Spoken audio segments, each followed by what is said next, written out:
Order of the Recalibration Committee. And Dr. Pikus, the floor is yours. We'll continue on with your preliminary report. And my intent, members of the committee, is from 2 to 3:15 to continue with the report. I'm going to do a hard stop at 3:15. At 3:15 to 4:15, I want to bring in more public comment, if there is. Give the public an opportunity to comment. And then at 4:15, we're going to be going into executive session. So with that, the floor is yours, sir. Thank you, Mr. Chair. From this point forward, I think we have 4 things we want to be sure we've accomplished before we're done tomorrow with our part of this. One is to go through the part I'm about to go through now on the evidence-based model. The other is to offer an apology to my colleagues behind me. I know there are no charter virtual schools, and my slide was an error, and I just want to make it clear that I do understand that, and I will fix that right away, and again, I apologize for that. The third thing is, before we end our participation with you tomorrow, I want to talk with you some and get your sense of the best way to look at the professional judgment panels we want to do moving forward. We have some ideas, but I think it would be helpful to get your feedback and any feedback if people make comments, public comments on it as well, so we can start setting those up. And then finally, the fourth one would be anything else you think you want to tell us. So we'll proceed on that basis. You should have handed out to you. Senator Brennan. Mr. Chairman, if I might, could I ask a couple questions Absolutely. on the virtual schooling before we move Absolutely. on? Thanks. So we know that there's 6 approved statewide virtual schools here in the state. Do we have a sense about like what those look like, what kinds of agreements each of those schools have with the districts, how many students are in those, how many teachers are teaching in those, and like what kind of those agreements look like between the districts and the virtual schools? Yes, we know that, but I couldn't explain it to you at this moment. It's different in each one. In some of the virtual schools, the business managers from the districts are here and would have better details. But the 3 that I'm most aware of, which are Sheridan and Bighorn and Bighorn 1 and Niobrara County, about half the students in the district, I know for Niobrara and Bighorn it's that, I'm not sure exactly the number in Sheridan, about half the students are in the virtual program. And my understanding is they generally have a contract with the organization that's listed in the PowerPoint to provide programs. I assume they're all somewhat different, but the programs do have to be approved by the Wyoming Department of Education. So I assume they're really straightforward, and I'm sure that we can provide a more detailed summary of that if that's what you're asking for. I'd be happy to, Senator.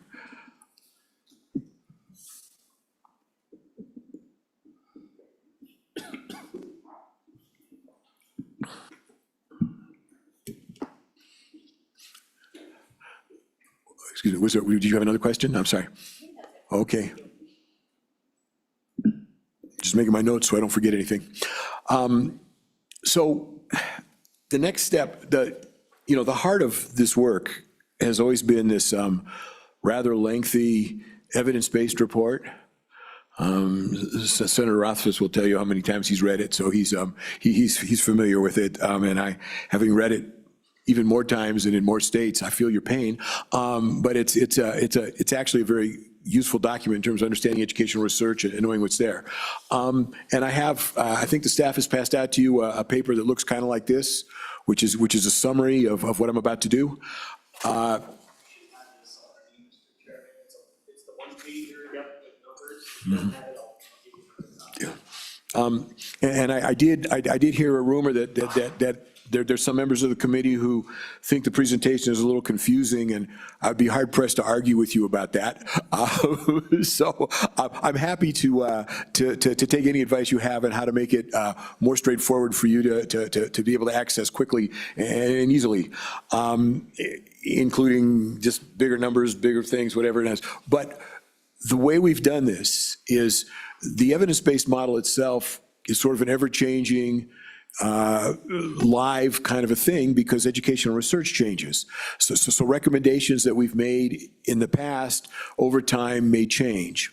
And what we've done is we've generally presented,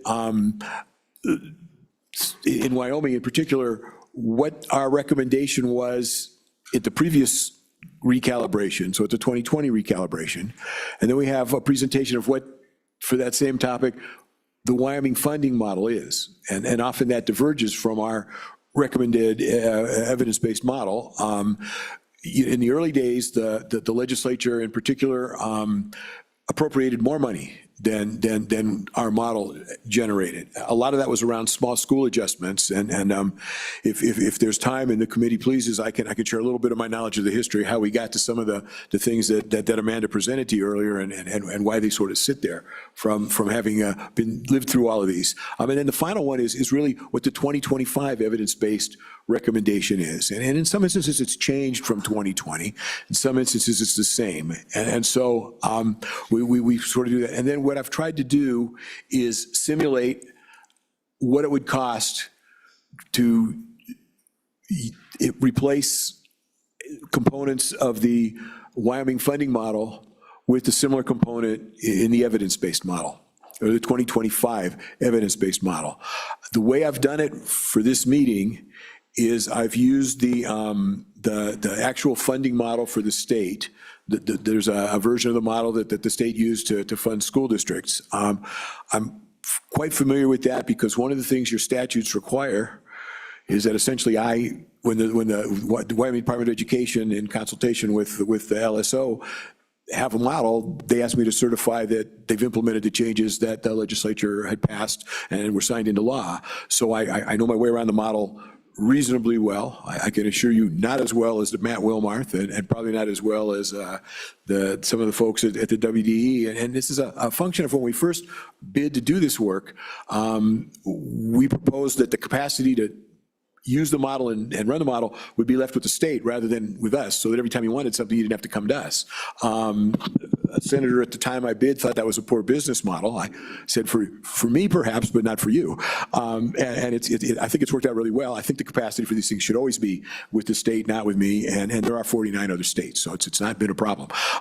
So what I've done is a colleague at, Matt has built some simulations that I've looked at and I've used, and in some instances have used his data. And I had a colleague build a simulation for me that we're still refining and working on. So please consider all of the numbers here to be estimates. And what my hope is if we want to try to do some real-time kind of modifying of these things, we'll be in a shape to do that at the October meeting, or certainly in the January meeting, as you get closer to what's this really going to cost. And it presents some nice dashboards that'll allow us to think these things through and save each potential option. So that's where we're going to go. And again, this is, you saw this before, this is the evidence-based model, and I'm going to go, I have each individual section, and I think we'll start with the biggest issues and work our way to the smaller ones in terms of the finances of this. I think that makes the most sense to me, it does, and I would think to policymakers as well. So the first is the issue of core teachers and class size, and this is the pupil-teacher ratios of 16 and 21 and 15 and 25. So we have consistently recommended in evidence-based models grades K through 3, 15 to 1, and grades 4 through 5, 25 to 1. It's different in Wyoming because the prior model, the MAP model, and I'll fess up to having worked with MAP on the development of that as well, used 16 to 1 and 21 to 1, and they use it for grades K through 5 and for 6 and above 21. And then we've made over time, in the funding model, we've made some changes for schools that have different grade bands and different kinds of things like that. It's much simpler with the K through 3 at 15-1, because if there are any schools that have like a K2 and then 3 is in another school, I'm not aware of them, but there'd be very few of those. So our recommendation remains static at 15 and 25. If you were to enact the 2020, I'm not sure why that says 2020 EB model. It should say 2025 EB model, so my apologies for that, but it doesn't really matter. It's the same ratios. If you were to enact 15 and 25, it would save $68 million and reduce the FTE allocation by just over 754 teachers. Now, these are just the core teachers, not even the elective teachers. If you were to only change ratios to 15 and 21, which is something that somebody asked me at one point, that would actually, of course, add teachers to the list, because we'll have smaller classes in K through 3, and then nothing will have changed much in the other ones. And that would cost about 12.6 million more and add 140 faculty teaching positions. If you change the ratios to 15 and 25,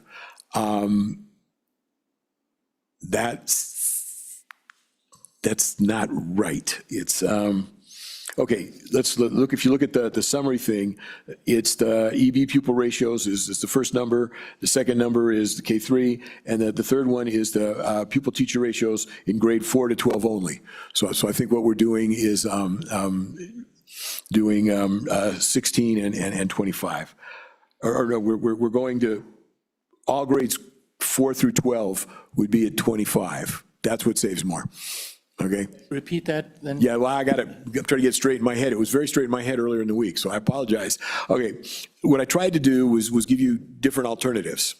And I'm pretty sure that if you use just simply the 2020 or 2025 EB model at 15 and 25 in grades K through 3, 15, it's the first row numbers there. The second row of numbers is what I did is I changed only the elementary ratio to 15, and I left the secondary ratio at 21. And so the result was we added teachers to the mix because we went from 16 to 15 for elementary students. And that's, you know, in some ways it's the most expensive option, but it uses both of those. And in the third one,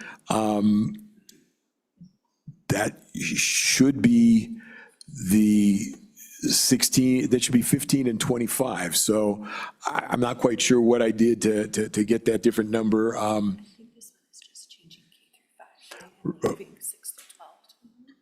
Mr. Chairman, Mr. Chairman, I think the way to look at this is the K through 12, if you were to change the evidence-based model recommendations, which is 15 in grades K through 3 and 25 in grades 4 through 12, that'd be a net reduction of $68 million. Right. If you were to only modify your K3 grades from 16 to 15, that's going to increase your funding by 12.63 million. And then if you only change your 4 through 12 from 16 and 4 and 5 to 25, and then 21 in grades 6 through 12 to 25, that's a decrease of 80.8 million. So he was just trying to net out those different grade band scenarios under what your current approach is as compared to what the evidence-based model recommendation is. I have the models on my computer, so when we break, I will go back and review each of those models and make sure I have it exactly correct and send a note to Matt so that we have it completely correct there. So those are what those, the key being 15 and 25 in almost all flavors reduces the cost of the model. But going from 16 to 15 is an increase. I think what this might be, and the bottom one is we leave them at 16 and go to 25. That would probably be the reason it's the most expensive, but I will open up the model and check that and give it to you. And I apologize again for missing that. The next one are the elective specialist teachers. And Mr. Co-Chair. Thank you, Mr. Chairman. Dr. Pikus, this 15 and 25, is that consistent with, that's your EB model, and that's similar to what other states are offering? Is that an outlier, or is that consistent with what most states offer? What I would say is, one of the challenges with doing this is, this is a, if you will, a resource-based model. That is, we estimate the resources that you need, and then estimate the costs of those resources, and then tell you this is what it should cost, and then you obviously make your decisions based on that. That's done in a small percentage of the states. Most states use what's called a foundation program, and what they determine is an amount of money per pupil to be allocated for each pupil in the state to each district. And then for each district, and each of the 50 states has a somewhat different thing. Though the algebra is very simple and very straightforward, and the reality of each state is more complex. But then certain students count as additional students. So for example, low-income children or children in special education or something like that, and they get an additional weight. So if you have 100 students and 10 are in special ed and count as 2 students, you have 110 students that the model funds. And there are a variety of approaches and different things to do that. But then the model doesn't specify a pupil-teacher ratio, it specifies the dollar amount per pupil. So what then falls out in terms of average class sizes becomes a function of how high that foundation level is and how expensive teachers are.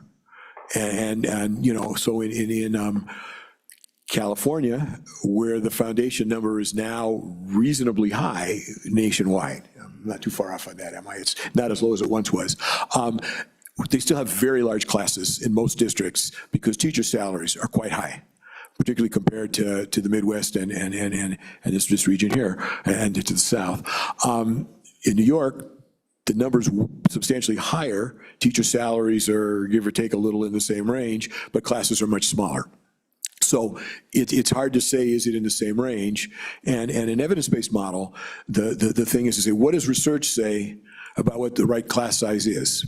And the challenge there is there's very little random control experimentation in class size. It's a very expensive thing to do. It's a very difficult thing to do. And I'm sure you'd all agree as a parent that if such an experiment were conducted in your school, you'd want your child in the small class, not the control group with the larger number of students, right? So the randomization disappears very quickly depending on how much, I guess it might be how much juice the parents have, individual parents have.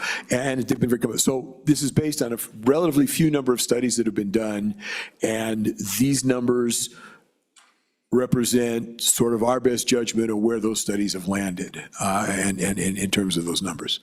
So that's, I guess that's the best answer I can give. And class sizes vary. In Vermont, they've recently, I don't know if it finally was in the law or not, Amanda could tell me, but they literally wrote in a minimum class size of 10. Because many classes in elementary schools were below 10. And they wanted to make sure that wasn't costing as much as it already did. But that's, so that's, but usually it's based on a foundation amount. So that's, I hope it answered your question, Representative Heiner. I will roll on. So, teachers in elementary schools need some time during the day to plan and collaborate. Teachers in middle and high schools do as well. And in elementary school, you need somebody to come and provide, teach the class for that hour the teacher takes off, usually some sort of in a good liberal arts program or something, art, music, physical education, things like that. In secondary schools that have departmentalized instruction, this varies by school and school choice and school programs, but a very typical model is students take 6 core classes a day and teachers teach 5 classes a day. So if you divide the enrollment by 25, classes would have to be bigger than 25.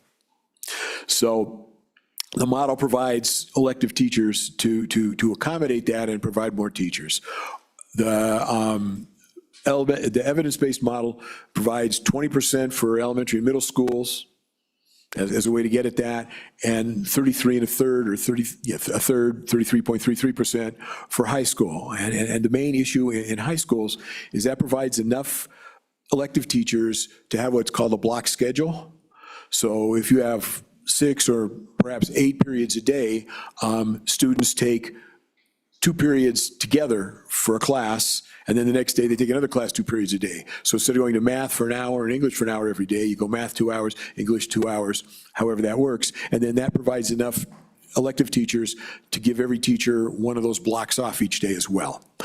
And it turns out that in Wyoming in 2005, the decision was made to go with 33% for middle school as well as high school. And the statute was drafted at 33%, not 33.33%. So there's a very small difference between the evidence-based model and the Wyoming funding model in terms of that percentage. So to essentially move to the EB model, it would save almost about 9.5 million in 104 teacher positions. That would be because there would be fewer elective teachers in the middle schools. If you just add the 0.33 in for middle and high schools, it costs $620,000. It's just, as long as I was simulating, I figured that was worth making that really quick change. So that's a minor thing. The bigger issue, obviously, is what you do about middle school specialists. And again, I'm happy to answer questions. I'm just going to kind of charge through until someone jumps on me and asks a question. So any questions at this point? Okay, proceed. Thank you, Mr. Chair.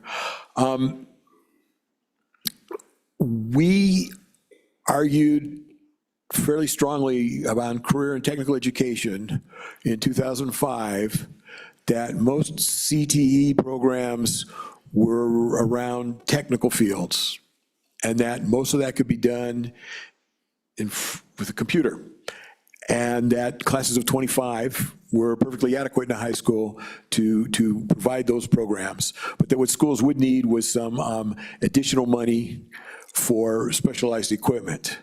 And we included in your packet was a paper that Activate Research did on CTE programs, and really the nature of CTE has changed, and programs that are more today's version of vocational, but actually require more experiential kinds of courses that require perhaps more supervision are more in use than they were 20 years ago. Wyoming's funding model has always weighted children in students in a CTE program by 1.29. So that means that if a student spent all 6 periods a day in a CTE program, the model would count them as 1.29 children, 1.29 ADM.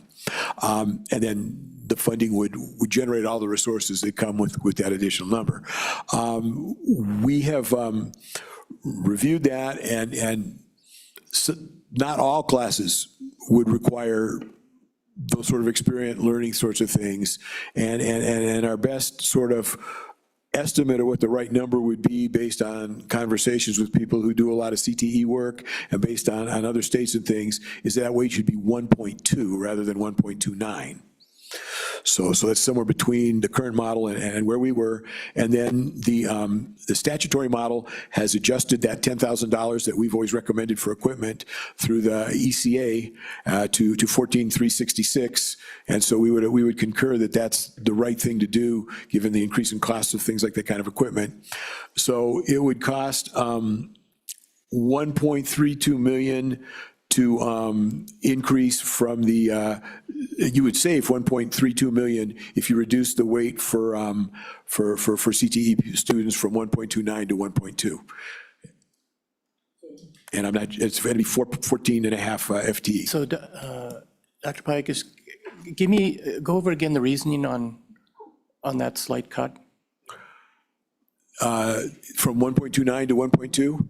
Yeah. So the argument is that many CTE courses really don't take place in an environment. Well, if you think about a metal shop or a wood shop or some kinds of electronic shops or a welding class, which is I think something that is very common in Wyoming for a lot of reasons, you might need more supervision than 25. That might be very hard. So the weight is to enable you to have smaller classes. So some classes would remain the sort of computer-based, tech-based kinds of CTE. They can be supervised in a class of 25, others would not. And so that represents a number that assumes some split between those two types of classes.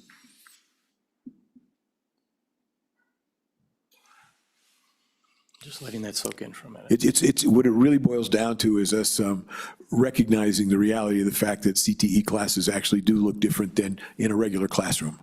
I've been there for a while. My colleague Alan's less so. That's why I'm here today, and he's not. That was just be very blunt there and very honest. So that's where we've sort of hit the mark based on our conversations at 1.2, and it would be a reduction in personnel. I know there's a great interest in the CTE on this committee. And you know, this is reduction. The number that you have, I mean, again, our task is to give you sort of an evidence-based thing of what would meet, you know, the standard of, if you will, the court's rule, define a proper education and pay for it. Certainly, for 20 years, we haven't told you not to do the 1.29. We've just told you our number is just not to have any, and we've moved this way. So, and I think that in talking with there's an organization, Education Northwest, and a person there, Steve Klein, who worked with MAP. You know, we've worked with him before, and Gary Hoaglander, who's an independent consultant, and we've talked to them at some length. They're of the view that the way you really understand this is to do an exceptionally detailed, very long study, which I think might be valuable to do to really precise that number. It was not within the framework of the time frame or the existing budget for this recalibration. Had we thought they could get it done on time, we at least would have come back to you and asked you if you were interested in doing it. But it felt to us like that's something to look at more closely in the future. No, I appreciate that comment because we need to get this right. And so we're going to have discussions about how we go forward. Yeah. I want to, let me, I'll get to Senator Brennan, but yes. Yeah, Mr. Chairman, and I just want to make sure everybody understands the career and technical education teachers' weight here is in addition to the specialist and elective teachers. I think there may be some misunderstanding on that this additional funding is only the only CTE teacher funding, and that's not accurate. The CTE teachers are built into your elective and specialist percentages under your current model in the 33% at the middle and high schools and the 20% at the elementary schools.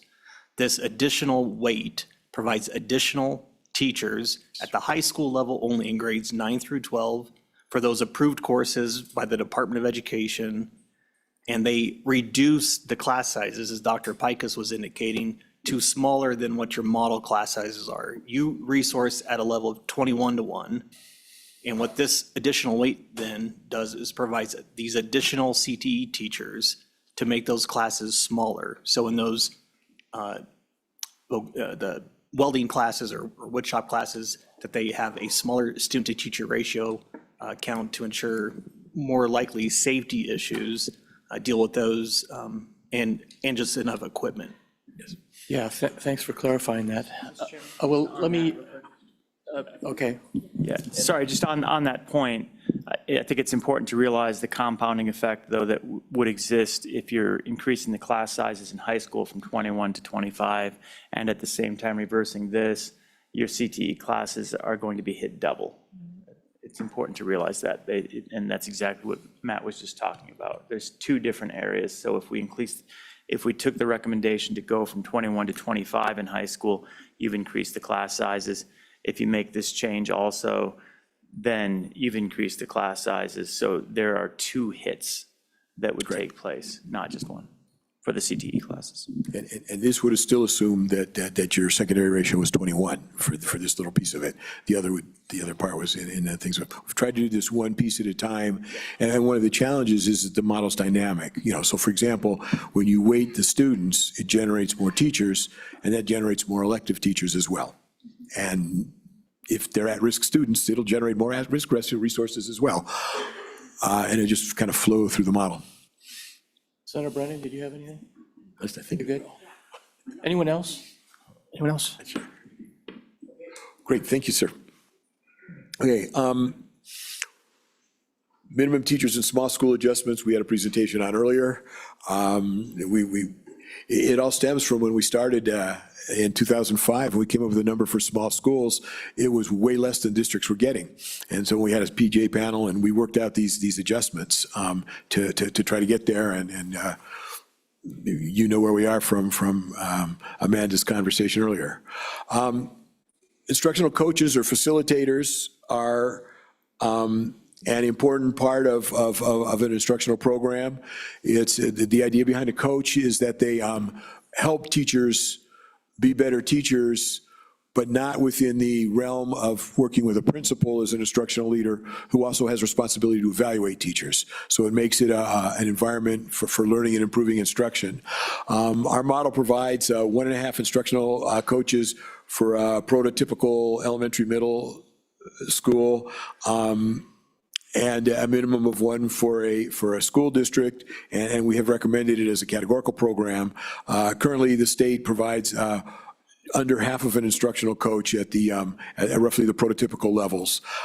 So if you were to move it from what you have back to the 1.5, it would cost $15.5 million and add 167 additional coaches across the state. Yeah. Mr. Co-Chair. Thank you, Mr. Chairman.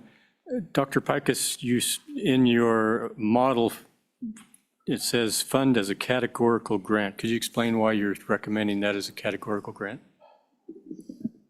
What we found more in the past than recently, wherever we worked, is there was a sense early on as coaches started being used or showing up or being employed in school districts, there was resistance by teachers to coaches. I know how to teach, I don't need any help. That's kind of a blunt way to say it. I don't think that's really what teachers were saying directly, but that's sort of the concern. And they felt that they didn't need those. As time went on, and it turned out coaches really did help teachers become better teachers, and that did lead, you can't make the exact link statistically, it's just too many steps along the way, but it does, all the things get done that the literature says work to improve student learning. And so, but then there were stretches where districts, when there's a budget crunch, or one of the challenges is districts have told you or will tell you later and regularly, salaries are too low in the model. Okay, so when they have to cut positions, they don't want to make class sizes larger, so they reduce things like coach positions. And so it was our recommendation we get a categorical grant so that they actually hire the coaches in the numbers the model suggests. And that's the reason that's there. And then tutors are, in this case, as envisioned in this, certificated teachers who serve in roles to help children who are studying in the curriculum. And the idea is to give those children a double dose of the material that they're struggling in, get them back up to speed and back into the regular curriculum as quickly as possible, and then serve other children. And so again, there's a small difference in the way the evidence-based model works and the funding model works. And if we were to move to the 2025 evidence-based model, it would add a substantial number of additional core tutors to the model, because what you've done is not necessarily fund as many tutors, but make sure that with the at-risk tutors, which is a second section, you get a school up to a tutor, but that reduces, if you will, the total number of tutors that are available in the school. So that's a expensive thing to go back to where it was, and it adds another 354 tutors to the model in their first round estimation. Okay. Any questions? Okay, thank you. So substitute teachers, and this has been, there's two issues in substitute teachers. One is how much do you provide so districts can hire substitute teachers? and one is how much should substitute teachers be paid. So when you push our buttons to the core, we think there should be 10 days of substitute teachers, substitute time for all teachers, including elective teachers, minimum teachers, ELL teachers, all those positions per year, and that they should be paid at effectively, at a minimum, 1 day's value of the average teacher salary, which is substantially more than the 118 plus benefits or 127 plus benefits, or it's 118 plus benefits to 127 currently in the model. And so it would cost about 1.2 million to increase to what we've suggested, but I believe that is only to bring them the number of teachers up, and that does not include raising the salary to 180th of the average teacher salary. That's just to pay them at the total of 127.31, 118 plus benefits. So that would cost 1.2 million to increase the number of substitute days, but it does not increase their pay. I think that what I recall hearing at professional judgment panels is that number's low in the cities. There was less discussion about whether it was low or high in more rural districts, although certainly nobody would tell me it was plenty high. And some of the challenges, particularly in the rural areas, were identifying individuals to serve as substitute teachers. And I don't know whether, I don't have any empirical data to suggest that raising substitute salaries, that one would assume it would make more substitutes available in the market, because supply and demand economics would suggest that would happen, but I just don't know. There are fair numbers of individuals throughout a state, Wyoming included, who were at one time teachers, who could be teachers again at certain, or particularly substitute teachers for the right incentives, I imagine. So that is equal to $138 a day? Or am I reading that wrong? It should be 100. The funding model currently has 118.26 plus Social Security, and the total cost comes to 127.31. Okay. And then we just multiply that out. In the funding model right now, it's 8.75 days, and we think it should be 10 days of substitute time per teacher. Okay. Could be an argument. That gives more time for some professional development activities and enhance the availability. And then Alan on the phone the other day said, yeah, but that's supposed to be, Larry, at the average teacher salary rate, not at 118. And I don't have that in here yet because he told me that 2 days ago, and we already had this off to you. Yeah. So that would cost more if that was a choice you were to make. And I'll get you that estimate of what that is as soon as we know what the recommended new average teacher salary is. So that was my question, is where, if we will get that cost to raise that salary up. So Absolutely, absolutely. Right now, the average teacher salary is, I want to say it's either 53 or 56,000. I don't know if, Matt, you remember off the top of your head. The model takes a base salary, about the low salary amount, and then for each district, adjusts that amount for the education and experience of the teachers in that district, and then applies the RCA. And it gives an individual average salary for each district. And the weighted average of that is Mr. Chairman, it's around $63,460. Thank you. I don't know where I got 53. I guess I was just. No, Mr. Chairman, the weighted model average salary is around $63,461. And Mr. Chairman, this is a preliminary model for this school year. I can certainly go back to last year's model on actual. So, yes, wait, are you done? Mr. Chairman. Yes, Mr. Thank Co-Chair. you. So 63,400 divided by 200 school days, that's $320. Yes, sir. Per day. Where am I going wrong with this? Why, are we underfunding our substitutes? If we're only paying $150 and we're trying to base it on teachers' wages? That's what we think, yes. So are you going to recommend that we pay $300 a day for a substitute? Something like that, yes. Well, that's what I was asking. Yes, Representative Kelly. Thank you, Mr. Chairman. I come down on the side that the substitutes are not getting paid enough. When we're looking here, they can make more money at a Subway than they can substitute teaching, and it's much easier work. But this idea of over $300 a day by cutting, by dividing up how much a teacher's average salary is per day isn't taking, did you take into account, this is what I'm asking, the time full-time teachers put into instructional planning, not just actually teaching, because the substitute typically has the plans laid out. I've been a teacher, I've been a substitute, and they don't have to lesson plan out week by week, day by day. And that is a significant portion. This is why teachers need planning periods during the day. So I'm just wondering if we should make an account for the fact that substitutes typically don't make the lesson plans. They come in, things are laid out for them, and they should be compensated more for the hard work, but not necessarily get compensated at the same rate as a full-time instructor.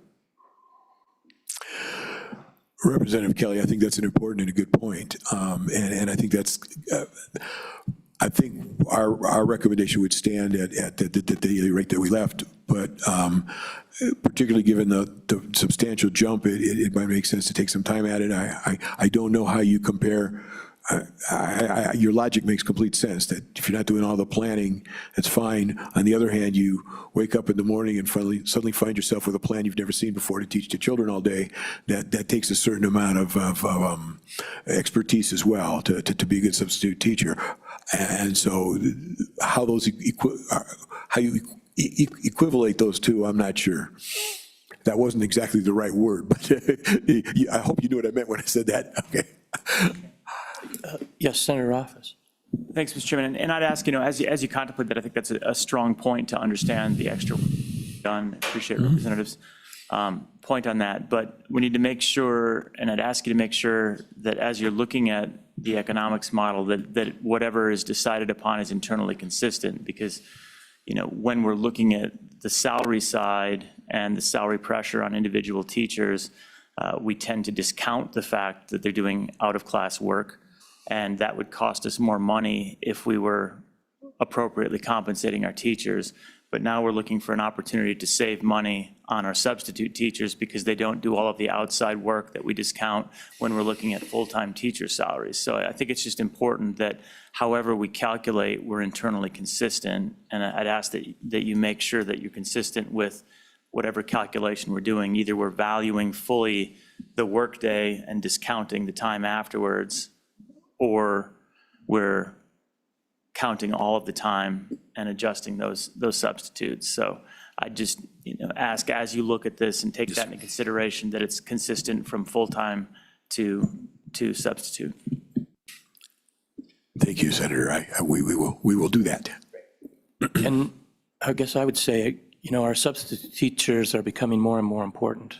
Is that what you're finding? That I'm sorry. Our substitute teachers are becoming more and more important. I think it's critical to have good, strong substitutes because teachers do leave at some point in time. They're not in every day. And the stronger the substitute teacher, the less ground is lost because the teacher's not there. And so it's helpful. And like the rest of us, they get sick sometimes, or they have professional development opportunities that in the long run make them better teachers. So it's important to, I don't know, we talked to Chris a little bit about it. I don't know what impact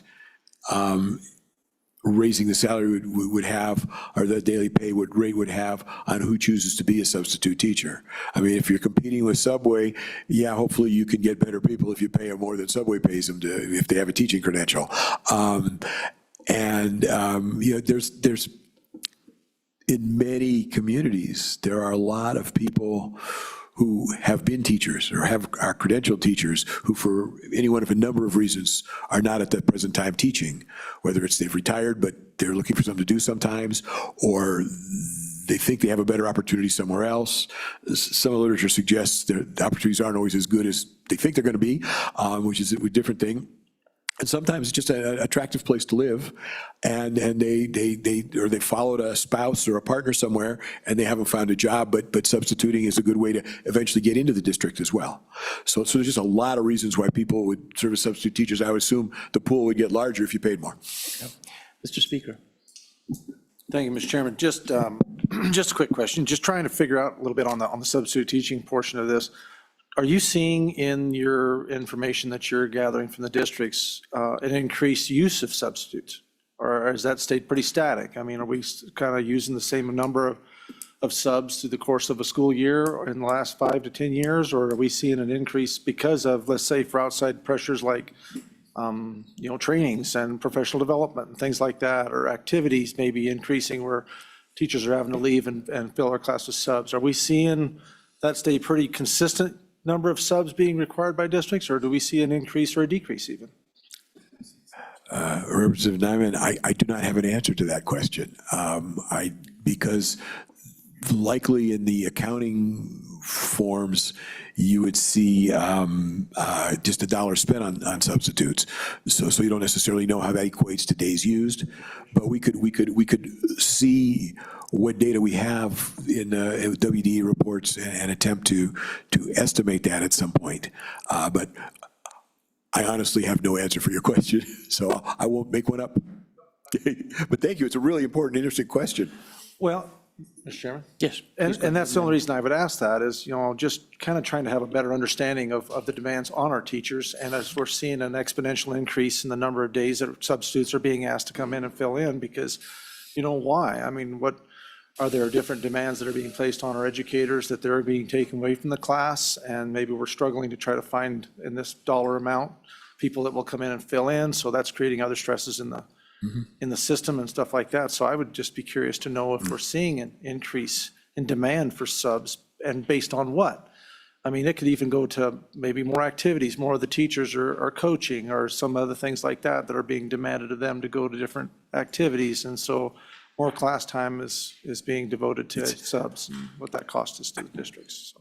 I guess my response would be, I wish I'd thought to ask that question myself. So thank you very much. If you allow me. Representative Kelly. Thank you, Mr. Chairman. In response to the speaker's question on that, we had some discussions about this with the districts and the education committee recently, and we're not so much seeing an increased demand in subs as much as we're seeing a decreased supply in subs. And that they are short on substitute teachers, and some of their supply has been eaten up into long-term subs because they're having trouble finding full-time teachers. So there is a shortage of subs. Okay. And we did hear similar in our PJ panels as well. That's my memory of. Anyone else? Okay, Dr. Pikus, please continue. Okay, and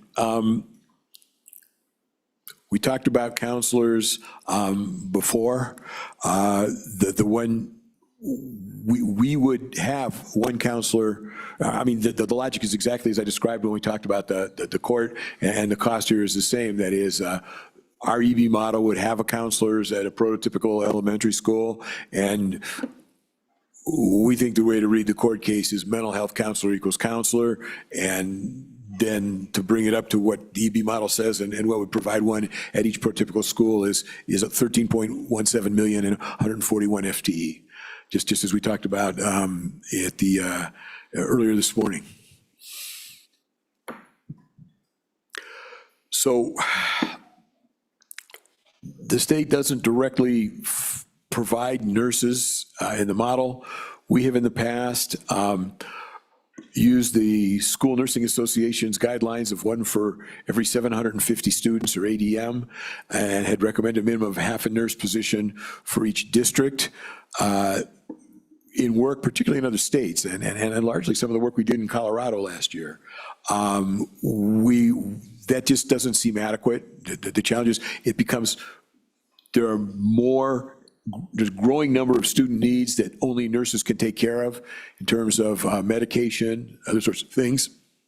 There also are, in rural areas, growing challenges in terms of distance to other medical facilities. There are fewer hospitals and fewer doctors, and so a trained nurse can at least provide more assistance till you get where that need is than before. And so our recommendation in 2025 is really one nurse for each prototypical school. Now, that doesn't include any minimums when you get down to very, very small schools, and it does nothing for that 49 or 50 student school unless you choose to use a person as a nurse in lieu of a teacher or a part-time nurse or something like that.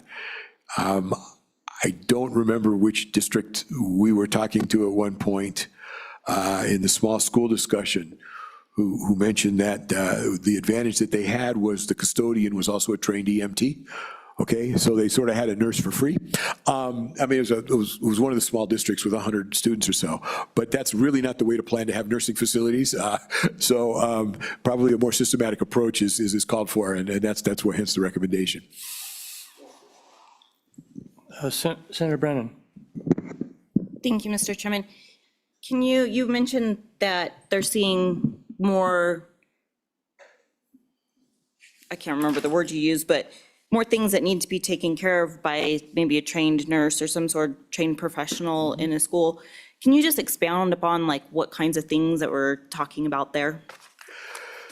They're mostly around medications that students need to take during the school day, particularly if it needs to be an injection. You know, schools have relied for a long time on the clerical staff of the school distributing medications. It's a challenge if there's only one school secretary and he or she's out for the day and children need their pills every day. Some of the things that need to be administered have become more complicated, partially around children with severe special ed needs, but there just are growing numbers of children with growing numbers of health issues that require more medication than it had perhaps been the case in the past, and a need for more nurses to meet those needs. I'm not sure children are hurting themselves or getting banged up any more than they ever did. Children are always children, but it's the medications and things. Mike. Thanks. So Senator and Mr. Chair, nationally on special ed, we've seen a decline in total number of students, but there's been two groups that have increased. One is autistic students, and the other, I want to make sure I'm saying this right, the other group is called other health impairments.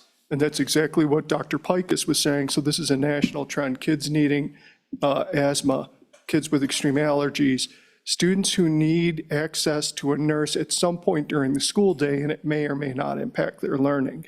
So it's a national trend that we've been seeing. There's a lot of debate about why this is happening and what the reasons are behind this, but we know in general that this has been a national trend we've been seeing. Thank you. Appreciate that a lot. Okay, I'll move on with your permission. Now, one of the Doctor, just a reminder, we're going to try and get to 3:15. I'm watching my clock on here, and I know that you have a hard stop at 3:15 our time here, And you've got some time tomorrow. still got a few more too. minutes, and I will. Well, in my head, I just said when I get 5 minutes short of that, I'll stop and double check with the chair. So hopefully I'll remember to do that, or I'm sure you'll keep me on the straight and narrow on that. So we'll make it work. Supervisory aids has always been an interesting issue in these things. In the studies of class size, particularly something called the Tennessee Star Study, which is growing old, but it's the most important one that was ever done in terms of randomized control study. What it found was there were small classes compared to large classes, there was a significant improvement in student learning. But that if you had a small class or with an aid, that really didn't change. There was no significant difference. That is, aids weren't leading to improved student outcomes. They very much lead to improved teacher happiness, I can assure you. And as a result, it's always controversial. So our model does not have instructional aids outside of special education, under the theory that it's better to keep class sizes small where you don't need aids. But schools still have needs for somebody to help direct traffic in the halls, in elementary schools particularly, get children on and off the school bus, a wide range of things like that. So there are what we call supervisory aids.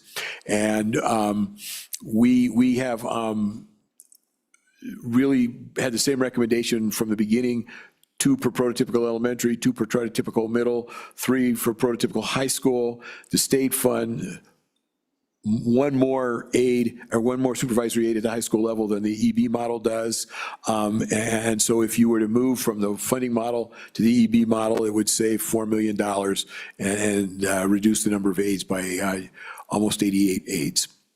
But and I recognize that teachers feel that aides are a very important part of their work, particularly the early elementary grades. So I know what people will say. They've said it to us for 20 years. And it's based on our recommendation of what we've seen. Okay. The librarian and computer tech things have gotten kind of intermixed, because at one time we had librarians. There are a lot of schools now that get built with a very different looking library, like not very many books because we have a computer terminal, the earlier conversation, and more access to the internet, and someone who helps understand how to think about how to do searches. And so there are the differences in what is currently funded in Wyoming and how we would change things would be a reduction of about 143 positions to the librarian recommendations that we have. But following that, what you'll find is in the area of around computer tech people to help and media people to help, there's substantial increases. And so I believe by the time it all sort of washes through, there are probably more resources to help students and in fact teachers with things, but it's more technology and media based than the old school library that I remember. I went to school, I guess, a long time ago. But so that's the main change there. All right. I haven't been in a state yet where I haven't been told the model is light on principles. So I'll just lead with best offense is a good defense, or some such thing. It's football season tonight, right? We have proposed, we generally suggest one principal at a prototypical school. And principals are hard to prorate down. It's hard to hire 80% of a principal or 40% of a principal or something. So this is where the sort of three-level school, 3-unit, 2-unit, 1-unit schools kind of make sense in terms of the prototypes. And so down to a 1-unit school, 96 elementary or 105 for middle and high schools, the model funds, we recommend funding a full-time principal. And then below that, it gets into some of the small school and some proration adjustments, and the funding for there's no more funding for a principal because the school really should only have one principal. But then as the school grows, there's additional prorated money upward for an assistant principal position. So it's clear who's in charge, and assistant principals are generally a little less expensive, which helps in that. The state's model does some slightly different prorating down to smaller school sizes, and ends up having about 48, mostly 48 assistant principal positions fewer than the evidence-based model would provide. So that's where our recommendations are.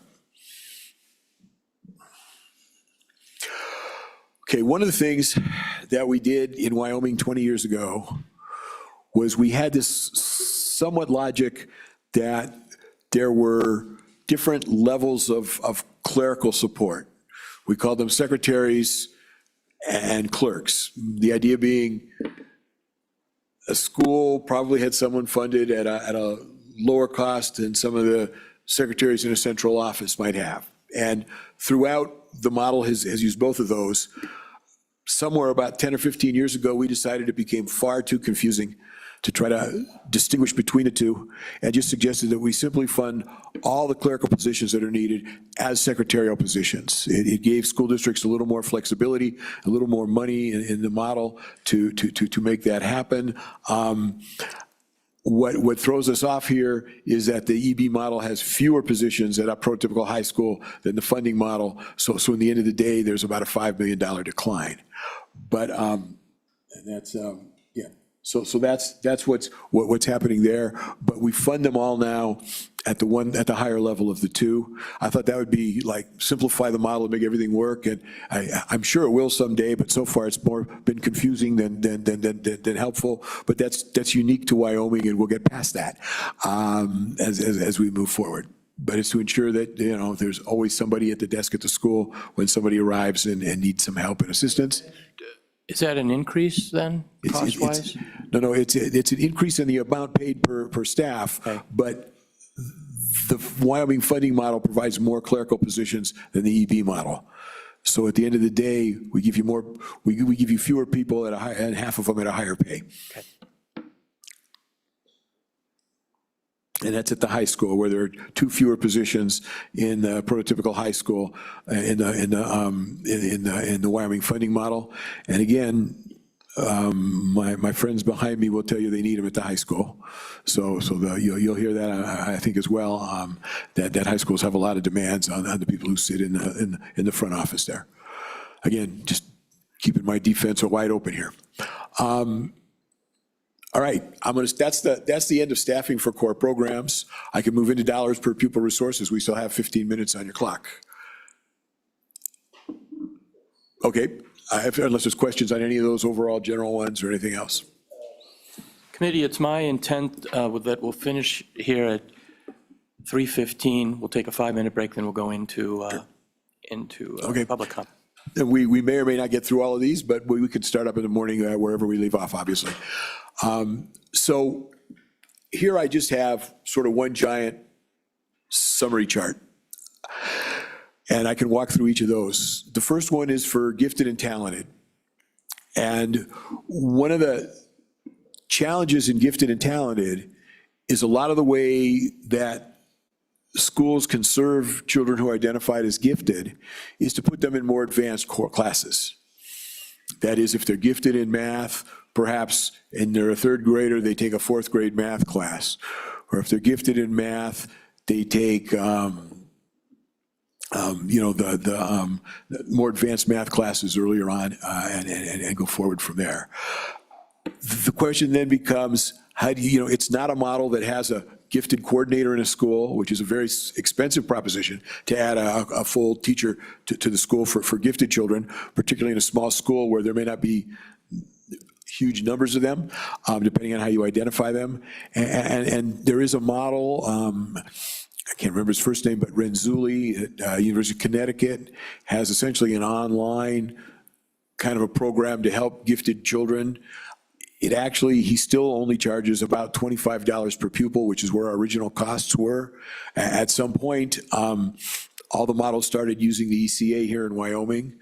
So at the moment, there are resources equal to $61.26 per ADM to provide programs for gifted children. It won't hire a gifted coordinator at most schools. It will provide the ability to provide access to lots of alternative programs. There's the Renzulli one if you want, but there are also just ways to identify resources and things through the web and other curricula that students could do in a self-paced way who are identified as gifted. And it leaves room to be more fluid in what is gifted and spends the resources on supporting the students rather than an individual teacher position. The second one is intensive professional development. And that really is to provide, there's a lot of professional development built into this model. Coaches are part of professional development. Economists, and I don't think I disagree with them on this, will argue that a salary schedule is professional development because you get additional pay if you take additional education units as a teacher to earn a master's degree or just gain additional units. So you're paid for that kind of learning as well, which would be professional development. But it turns out that sometimes it's helpful to bring in somebody from the outside to help think about an issue, to look at something, to bring in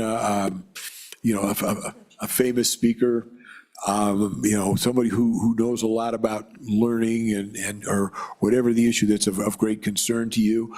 That started years ago at $100 per ADM, and with the ECA is now at 191.43.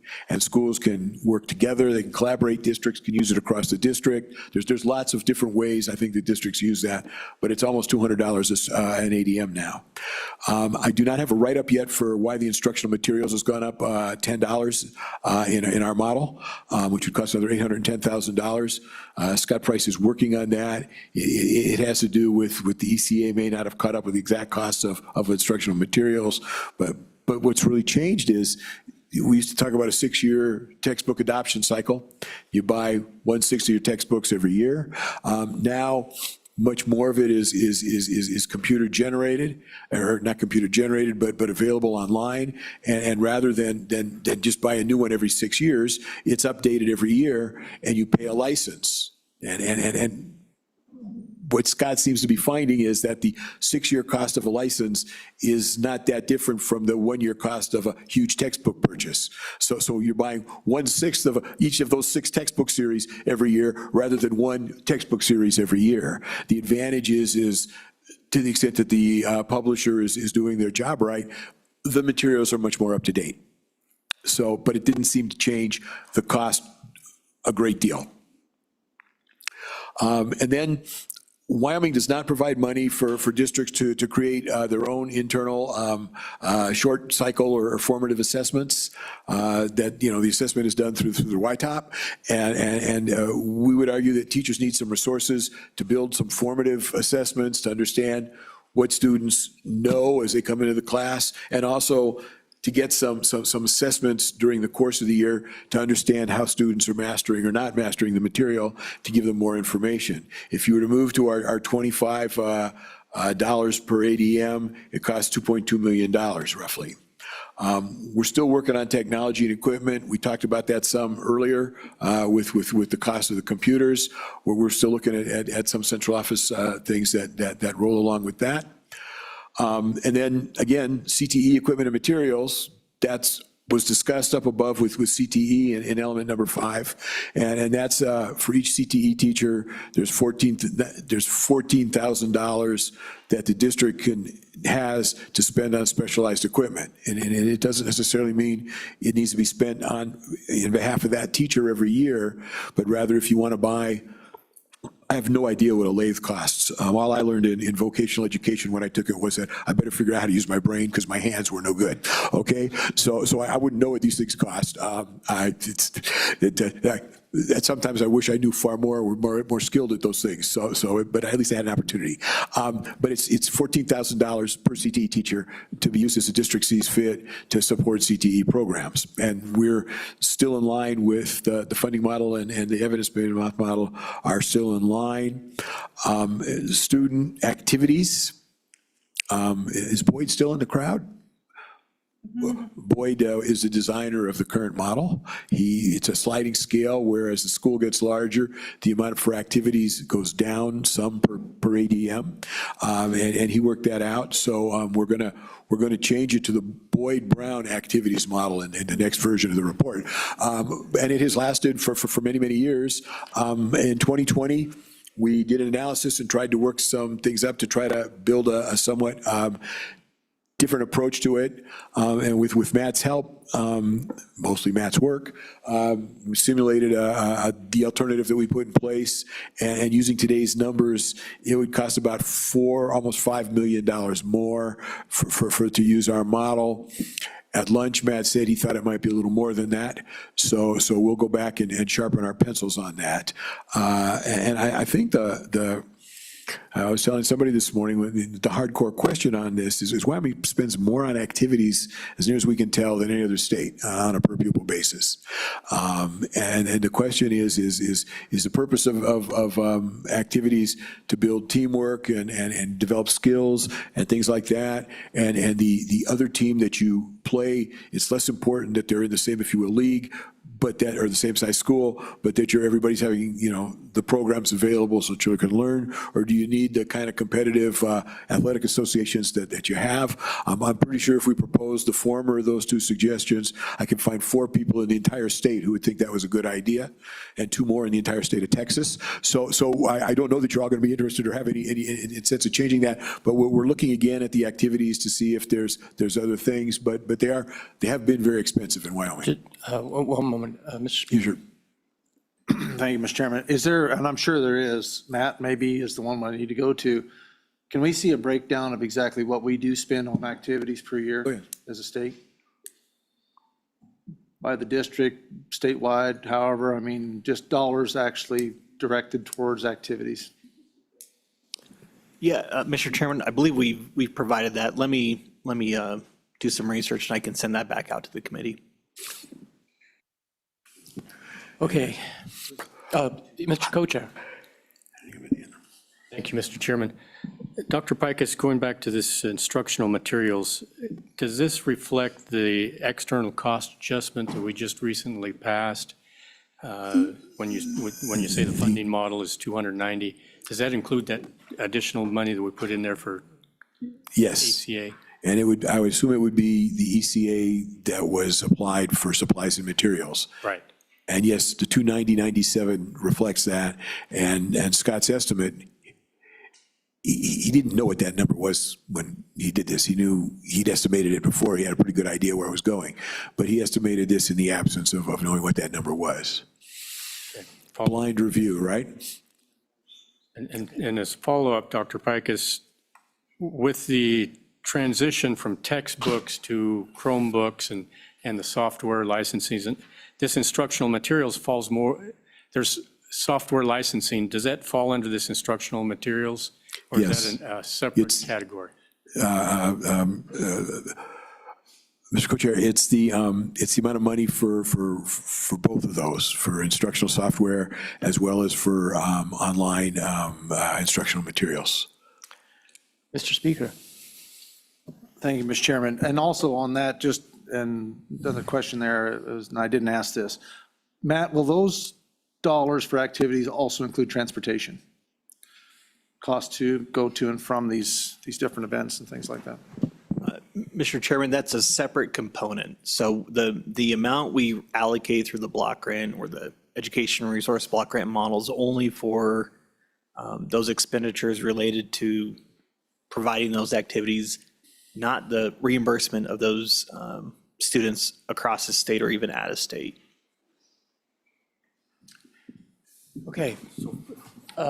Yes, Mr. Minority Leader. Mr. Chairman, thank you. Dr. Pikus, I'm curious on how many folks, and I think I might have asked this at the last meeting, how many folks participate in student activities who are not enrolled school members? Because I want to see if we could maybe tweak this to make it so we change the model so student activities is on a per participant model, and that way you don't have to charge homeschoolers to pay to participate in student activities, that sort of thing. I'm pretty sure that, Matt, those are the numbers you gave us earlier that were like 86 students across the state. That was virtual students, So, not. yeah, Mr. Chairman and Representative Yin, in 2024-25, there were 380 students in homeschools that participated statewide in Wyman High School activity sponsored activities. And then again, this is the data from the Wyman High School Activities Association. 86 of those were, I believe, virtual schools. And then there is also approximately 394 in middle school. I believe the 380 is at the high school and 394 at the middle school. And we'll verify the data back with the Wyman High School Activities Association, but this has been supplied to Dr. Pikus and his team. Thank you, Mr. Chairman. So maybe that's something that the committee could consider, that we allow anyone to participate in student activities without having to put in money. I think we should look at that. Mr. Speaker. just to follow up on that other bit of information, is there any way that we can break down or break out that transportation? I understand, we got to get kids to and from school, but I'm not as much interested in that right now as the dollars that were actually being expended for activities. We can get a break, and also too, I don't want to get too overly particular here, but I would love to be able to see a breakdown, let's say in the past 10 years. I'd like to see if there's been an increase, a decrease, how that's kind of run, and what those dollars expended for the activities, in all aspects that affect activities. Mr. Chairman and Representative Nyman, you bet. We have access to that data. The Department of Education collects it, and the districts report it on a to and from school basis and on a student activity basis for those transportation expenditures. So we'll include that breakout. Mr. Chair, you managed that brilliantly. Isn't My it clock says incredible? 3:14. There we go. Okay, what I'd like to do is take a 5-minute break. We'll come back and we'll have public comment. And then Dr. Pikus, obviously you'll resume tomorrow your presentation. So Well, and we'll stay thanks. here to hear the rest of the public testimony as well, obviously. Oh, we don't want to miss that.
Okay.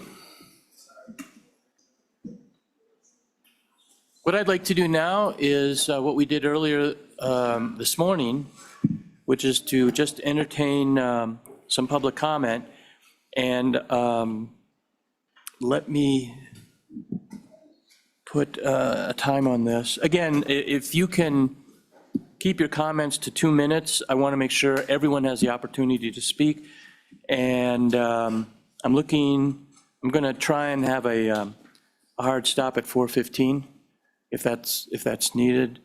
But in any event, we've got 4 seats up here, and I'd love to hear from anyone who feels comfortable coming up and making any type of public comments on any of the issues that we've dealt with. And, pardon me? Oh, fill them up. Thank you. And all I ask is, once again, give your name if you represent someone, and then try and keep a limit on the time so we're fair to everyone. But, yeah. Mr. Chairman, Jeremy Smith, Business Manager, Sheridan 1. Just want to touch really briefly on the reserve question. I kind of wish we didn't call them reserves because they're not money we don't have an intention of spending. It's really just cash flowing bills based on the timing of revenues. Districts are all over the map in terms of when they get money. Some, like our district, which is an entitlement district, we get chunks of money August through May, but we get nothing in June and July, but we do get some from our county treasurer. And so realistically, we have to have some percentage of reserves. We can argue all day long, should it be 30 or 29 or 22.5? At some point, you have to have some amount of cash on hand just to pay your bills that show up every single month. So what should it be? I think at least 25%, Mr. Chairman, for my district would be satisfactory. But here's the problem. If you measure it June 30th, recapture districts that just got all of their money from the county treasurer, their second half of their payments, just got about half their money in a year in about a month and a half. So, no, if you're a recapture district, when the county treasurer sends you their money in May and June, you just got it. We're measuring this number in June 30th. So that's kind of how we kind of lit on 30%. It's kind of a halfway house between what entitlement districts need and what recapture districts need. So if you're going to use one, that's not a bad one to use. So I would certainly advocate for continuing the 30%, but you kind of got to put it out of your mind. It's not a reserve for like building a building or replacing technology or any of that. It's literally just cash flowing bills based on when they come in, based on when you measured it. In addition, it's also a modified accrual number instead of a cash number. And that won't mean a whole lot to non-accountants, but it also incorporates other things that it's not just that. So that's why the 30% kind of works. But it's hard to explain to constituents. I understand that. You know, they think this is some sort of savings account that districts have built up. Literally in my district, we go from having $4 million down to $1 million down to up to $8 million. It just bounces all over the place. But when you measure it June 30th, the 30% number works. So just a note of caution. We kind of landed there on accident, but it works out all right. So happy to answer any questions on reserves. Let me go with the speaker, and then we'll go with Senator Rothfuss. Go ahead, Speaker. Thank you, Mr. Chairman. So is there a better date? I would like, Mr. Chairman, Mr. Speaker, I'd like some time to really think about that. I mean, it just depends on what you're trying to do. If you really just want the number to be advertised that's lower, we can pick a different date where the number can be lower.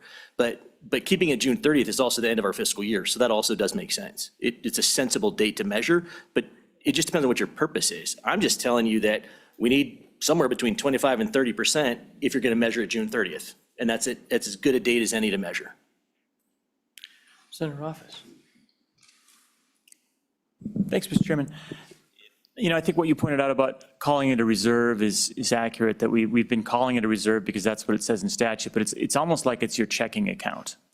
And your checking account balance, like ours, sometimes is very high because you have obligations on it. It goes right back down, and then hopefully it never goes negative. But what we're trying to do is say you can only have so many dollars in your checking account or you get in trouble. Is that more of a fair characterization? Mr. Chairman, Senator Rothfuss, I would agree. I mean, that's why this gets so confusing, because we're using a vocabulary term that your constituents and, you know, our patrons think about as a savings account. This has nothing to do with that. This is literally our checking account balance month to month. You've chosen to measure it June 30th because that's the end of our fiscal year. Okay, fine. but we have to have a certain amount of money to pay July's bills and August's bills before we get any entitlement payments, or you got to hold a certain amount because you're a recaptured district and those obligations are coming. So, Mr. Chairman, follow up. So what does your minimum balance go to, which is almost like that's more of a conceptual reserve, right? When you hit a minimum for a year, that's what you'll be kind of carrying over. You haven't spent that. What does that look like as a portion of the maximum where you're getting up near 25 or 30%, or excuse me, for the reserve, but what does that look like? Mr. Chairman and Senator Rothers, I think the real answer is that's going to be different in every single district based on size to some extent, or complexity, or if they're recapture versus entitlement. So our district, we'll drop down to something like 5%, at some portions of the year. Just depends on, again, when do we get entitlement payments? When do we get, on top of that, our first half payments from the county treasurer? And in ours, we have funds that might come in from a grant at a particular time, all kinds of things. Or do we get our EGMS reimbursements? I mean, none of that makes any sense to you, but it just all depends. But in our particular district, we'll go from a low of about 5% up to a high of about 35%. Usually by the time June 30th happens, because of how we manage our cash, we're at that 20-ish% mark. So, Mr. Chairman, if we lowered it by 7% for you, then you'd have to borrow money for a little bit of time just based on your cash flow potentially. Mr. Chairman, Senator Rothers, I'd have to write a check from this checking account to this checking account to cash flow, from major maintenance to general fund. We'd have to do all kinds of weird money moves that just don't make any sense. Okay, thank you. So let me ask you this. Instead of dealing with percentages, you go as high as 35%. So let's say you're at 20%. What is that in a dollar amount? Mr. Chairman, for our district, that's about 3 million. Okay, so at any given time, you're anywhere between 1 and 3 million.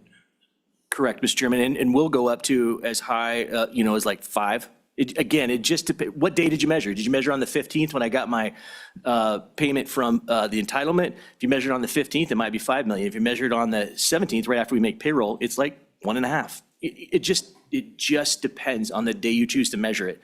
But again, I don't know how to stress this enough. It's not a savings account. It's not a reserve in terms of what's going to happen in the future. It's literally so I don't bounce any payroll checks.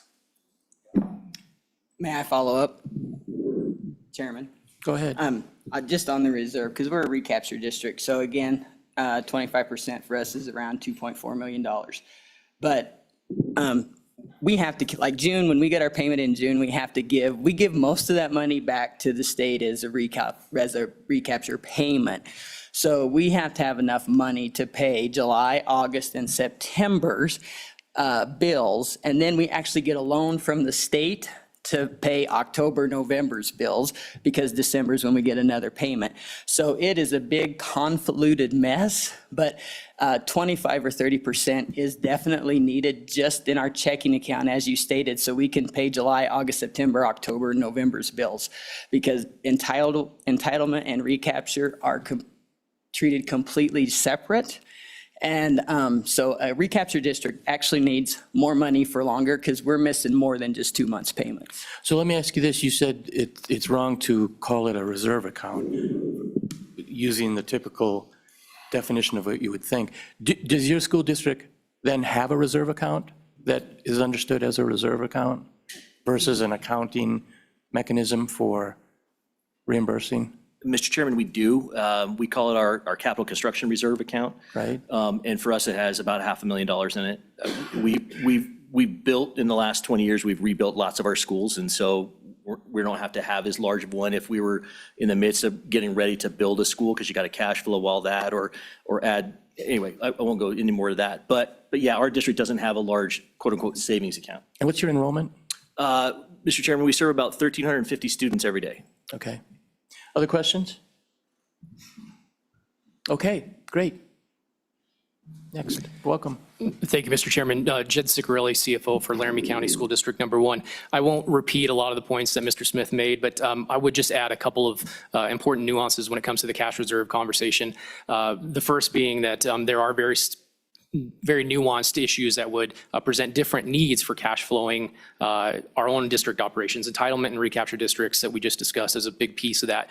But even as an entitlement district, the bulk of my local tax collections are going to come in November, and they're going to come in June, as Ms. Chalk just explained. So that measurement of June 30th is, I would agree with Mr. Smith, probably the worst time. That's when we have more resources in our accounts to be able to cash flow those lean periods that we have over the summer. I don't know that I would suggest a different date, knowing that our audited financial statements are really the determining factor on what that reserve level is. But even there's nuances.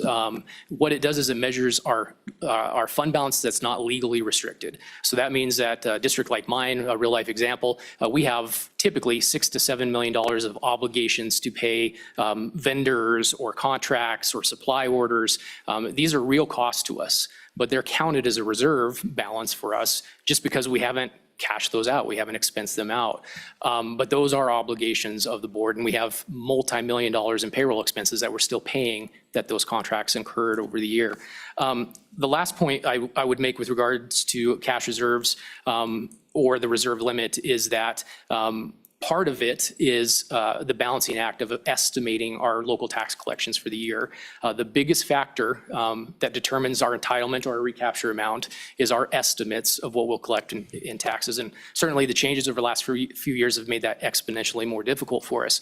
But it's a very tightrope for us. If I, as a district, overestimate my tax collections, that means I'm going to arbitrarily push my entitlement down. I'm going to have to lean on my cash reserves to make up that error. The other way around is the same. If I miss that calculation on those estimates at all, I'm leaning on those cash reserves for us to get through the year until the next year, where the state either makes it up through a tax shortfall adjustment, which is a real life example for me, or where the state would adjust my funding because I had an excess of taxes collected. So there's a lot of pressures on our cash reserves, as we call it every year. And happy to address any questions, but I think Mr. Oski might have some good examples too. I've got a couple of questions here. Let me go with the speaker and then Representative Thank you, Bear. Mr. Chairman. Curiously, when does the state reimburse? I mean, the county's primary, they're sending their money to you guys, and then when they don't reach enough of a level required based on your funding, when do they catch up the difference? I mean, when do you guys normally get, your funding if necessary to meet your model dollars from the state? Mr. Chairman, Representative Nyman, as you know, we don't get our block grant on July 1st every year. So the state entitlement piece that covers the difference in our guaranteed level of funding compared to what our local tax collections comes over the course of 10 payments over the year. They're kind of equalized from August up until May. 15% on the first payment, 10% the rest of the year, and in May it's 5%. Maybe if I heard the question a little bit more specifically on the the reimbursement piece, there are components that we expend and cover the costs and wait till the next year for reimbursements, things like special education, transportation. School buses are a good example. Certainly every school district has the option to lease or purchase buses. Our district has opted to utilize the reserves that Senator Rothfuss talked about to purchase our bus, where we would outlay that capital expenditure, and then we would wait for 5 years for that reimbursement for that school bus. So we have to front that cost, if you will, on purchases like that. And certainly the reserves are also important on other things that we talked about today. Technology purchases are huge for us as a school district. We utilize our capital reserve fund for things like insurance claims. We have astronomically large deductibles when it comes to our insurance coverage. And so we have to make sure we have the resources to cover those deductibles, and we utilize those funds for that purpose. Representative Bear. Thank you, Mr. Chairman. Actually, I think I'm going to need Matt's help on this. Same question, actually, but when we did the 25% tax reduction on property tax, we show on our goldenrod, I think it's like $86 million coming out of LISRA to make up for that. Is that part of these 10 payments that was just mentioned? And is that how that's dispersed? Mr. Chairman and Representative Bear, correct. So we will, in that instance, use the actual certified assessed valuations for residential property to estimate the tax collections for each of the school districts. And that will be part of their local tax estimates within the form that they fill out with the Department of Education. And that will then be used to compute each district's entitlement amount and the recapture amount. And so that $86 million will be allocated to the districts between August and May in those entitlement payments. And Mr. Chairman, if I may, as Mr. Ciccarelli and Mr. Smith indicated, each district is unique. And as Mr. Ciccarelli indicated, the past couple of years has been more complicated with the change to monthly ad valorem mineral taxes. And the districts with high mineral assessed valuation actually benefited greatly in terms of cash flow from that, because they now get a paycheck from their mineral companies via the county treasurer on a monthly basis. That didn't benefit Teton County at all. They're still in a very difficult position in terms of cash flow because the majority of their property tax revenues through residential property taxes in November and June. But Campbell County significantly benefited on their cash flow, and the state as well from the 12 mil to the foundation program account benefits from that. So those are some additional comments related to the cash flow of property taxes.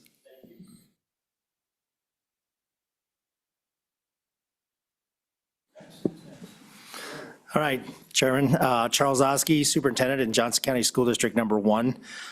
Just want to kind of quickly tell our story. A couple of years ago, we were in the situation, we went from an entitlement to a recapture district when we changed the policy about pulling special ed out of the model. And then we were in a pickle, and it came back to cash reserves. And that's what this did, how we would make payroll for the next 2 months, or actually for the next 4 or 5 months, especially with the fluctuation of revenues that was coming in monthly from taxes and what we were getting from entitlement. So this 25 or 30% is not about a savings account that we're gonna try to build something big and huge. It's about a cash flow for us in the summer months. For me, it's even June, July, August, and September when we're buying those computers. We're paying teachers through those months, and the end result is we still get the same amount of money, but it's a cash flow issue for us because we're one of those districts that kind of falls on the borderline between that entitlement and recapture. And we lived through that. The state worked with us to move through that process. But again, this is something that is a cash flow revenue thing for us, and there's other districts similar to us and what this looks like. So please understand, if you want more details to that story, I'm willing to get my business manager and sit down and have that conversation with you. But this cash reserve is a cash flow issue for us so that we can pay that payroll and pay those months where we have technology coming in that we know is part of the funding model coming up, but you want technology for kids to be there. So this is something that there are stories out there. Everybody is definitely unique in what that looks like for their districts. So with that, I leave that open to any questions about that. Then I have a couple comments about some of the categories you talked about here. So let me ask today. you specifically about that one, and this question's to your district. If we went to the possible recommendation of 20 or 15%, how would that affect you in your district? My recommendation is we stay at 25. Well, no, but if we did We lower would be it, able to maintain with cash flow at that. You what? We would be able to sustain our revenue flows and be able to make our monthly payroll if we were at the 25%. Okay. That gives us that cushion. What if you're at the 15%? That's going to be a struggle. It's going to be a struggle bus for those months of July through September, to be honest with you. That's going to make a difference on what we can do to pay the bills in those months when we're not receiving an entitled payment. Okay.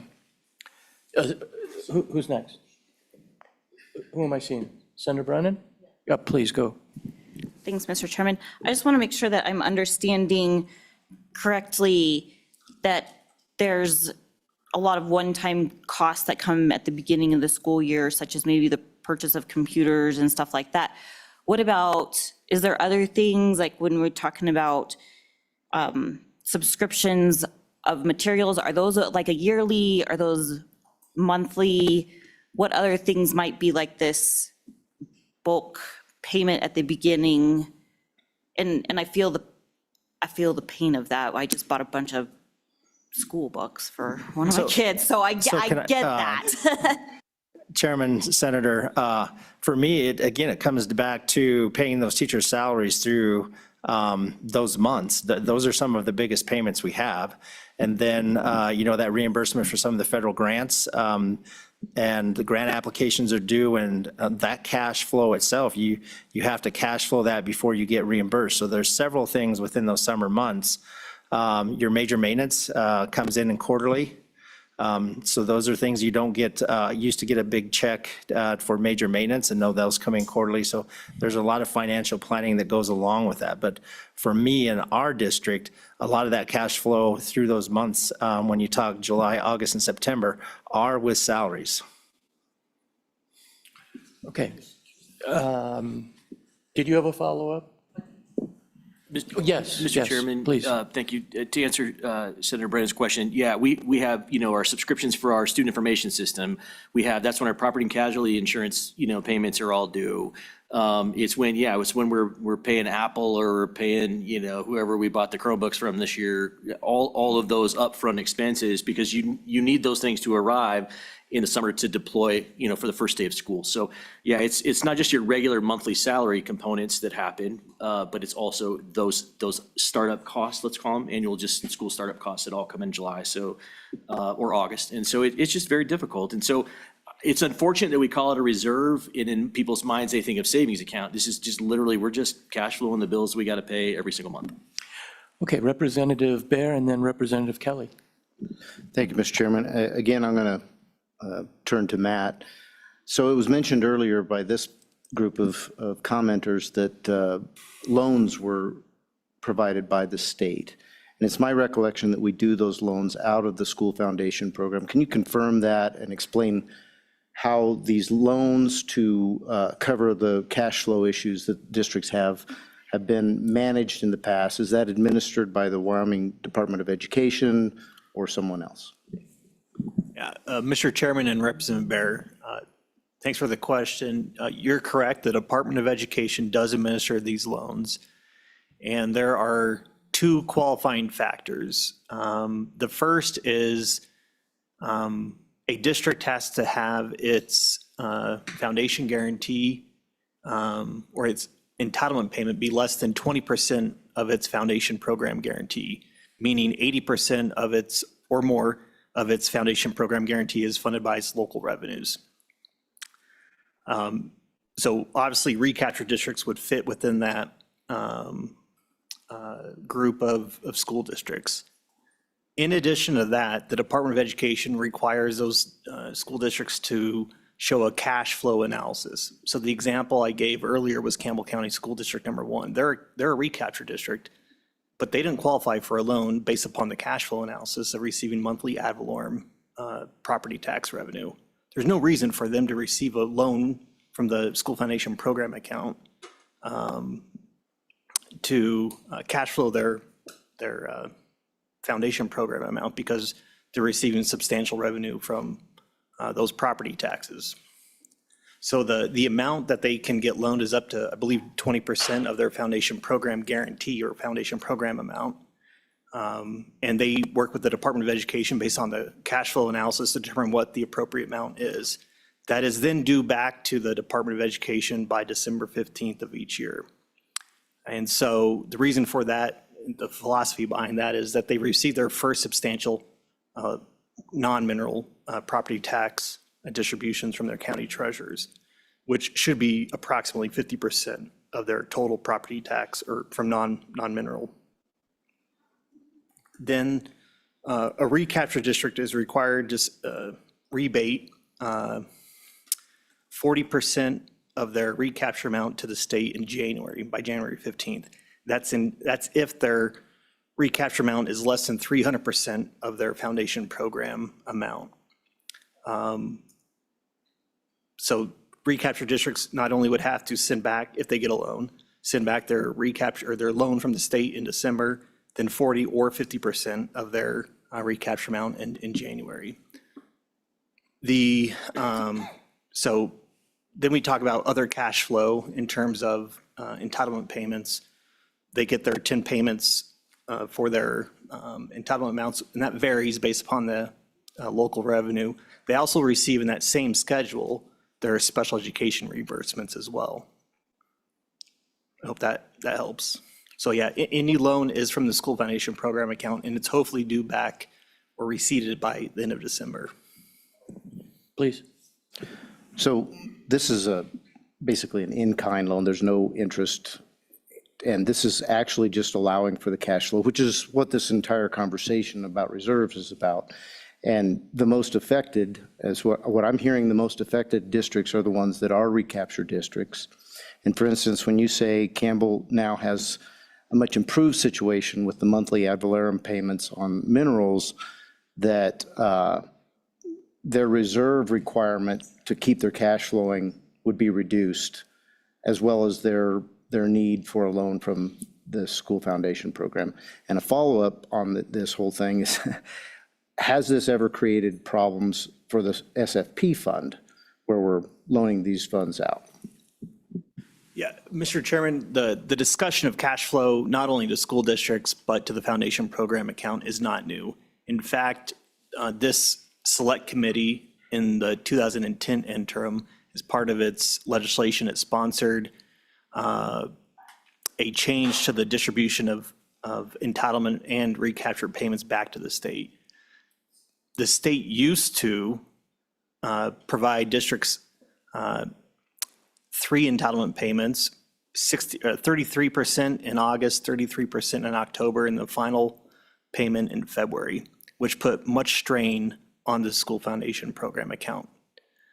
And in addition to that, school districts, recapture districts also received those loans, and there was no cash flow analysis requirement associated with that. And those loans were repaid, I believe, half in January and half at the end of June. So they got to keep a loan for almost an entire school year. And it put extreme strain on just even cash flowing the school foundation program account. And in fact, the school foundation program account had to take loans from the common school account within the permanent land fund to even cash flow itself. So back in 2010, the legislature redid the payment schedule to better cash flow not only school districts in terms of more consistent amount each month, but also modified the rules on loans. Now the school foundation program account, or if it has to take a loan, it's charged interest first to the LSRA, second to the common school account. And I think that's it. Sorry for the long-winded answer.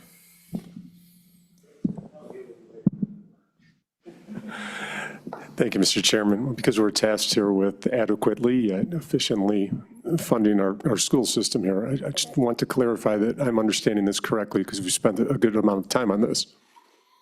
Regardless if we keep the cap at 30% reserves, drop it to 25, drop it to 20, you still receive the same amount of money annually, and all we succeed in doing is making your life more difficult.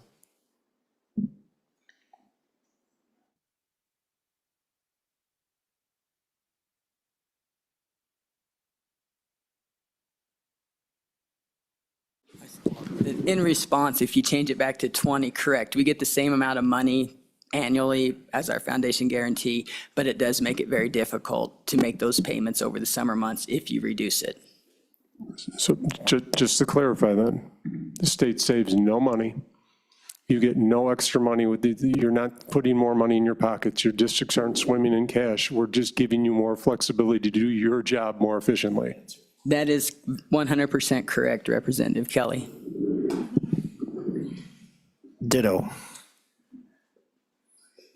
Okay, did you have some other comments? I did. Thank you. So just really quickly, I want to touch on Senator Rothfuss's comment about changing the word from SRO to safety. I think there's a lot more flexibility in taking a look at that approach and how we fund some of those things. The other part is when we start talking a little bit about computers and one-to-one and what staff do, you know, I would strongly encourage everybody to go look at an elementary class, because kids aren't necessarily in front of, what I want to say, a Chromebook, which is going to say, why do we have to fund it? Well, there's other technology in the classroom. So the chalkboards have gone away. If you've seen some of the new smart boards and how kids are teaching and they're interacting and the teachers engage, that's an engagement piece.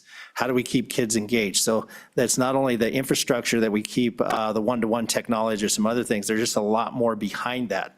As a former CTE instructor too, there are just certain computers that you have to have in rooms, whether you're doing some type of computer design or infrastructure. But if you go to the shop and you have your CNC lathes and things of that nature, you need a high-end computer for those or your drafting program. So in some cases, some of your classes or your CTE programs have specific computers that are related to the software that's required for some of the CTE equipment if we're trying to teach those 21st century skills for kids to be skill ready when they go into the industry. So there's a lot of moving factors with that, and trying to understand what the difference between one-to-one with a kid is and what the teachers have.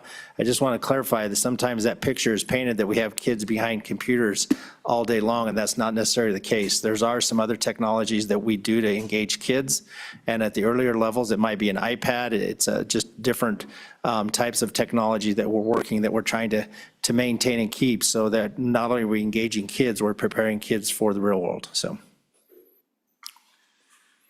Great, thank you. Thank you for those comments. Thank you. Teresa Chalk, Superintendent, Lincoln County School District Number 1. So just real quick, earlier, there was a question about the response to technology and data. I do not have any data supporting the use of technology or not. I just wanted to remind everybody that one move to technology is Wyoming Statute 21-2-304 AVJ.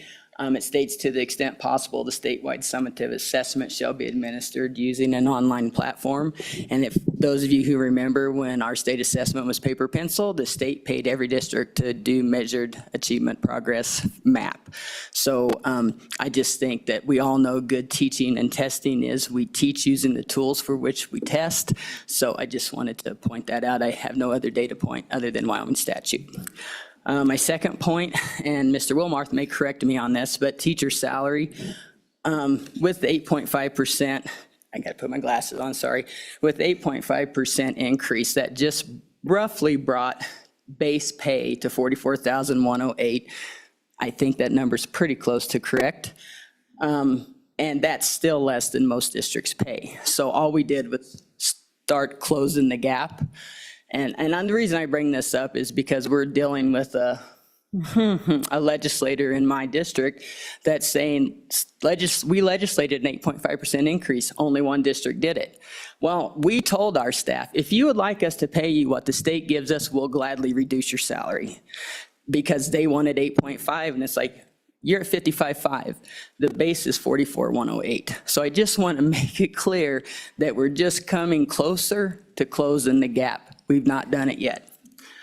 Sub pay does need addressed, but like Representative Kelly stated, if I was a teacher, I may just become a sub at $300 a day. At 55.5, my first-year teacher brings home $304 a day. I don't think we can pay subs more than we're paying our teachers, but we do need to address that. In the PJP, we did say we needed to address sub pay. And then just one more quick point. For homeschool participants, Representative Yen, it's against state statute to charge homeschool students to participate in sports unless the district charges enrolled students. So example, in Kimmer, we do not charge to participate. Therefore, we cannot charge a homeschool student to participate. Some larger districts do charge, but where the fee does come applicable, it does not come to districts. You have to pay the Wyoming High School Activities Association $100, but that, because they have to do a combination school agreement. Districts cannot charge currently under the current system. Is that middle school or high school? That's all schools. That's all schools. You cannot charge unless you're already charging your students. Yes, Mr. Minority Leader. Thank you, Mr. Chairman.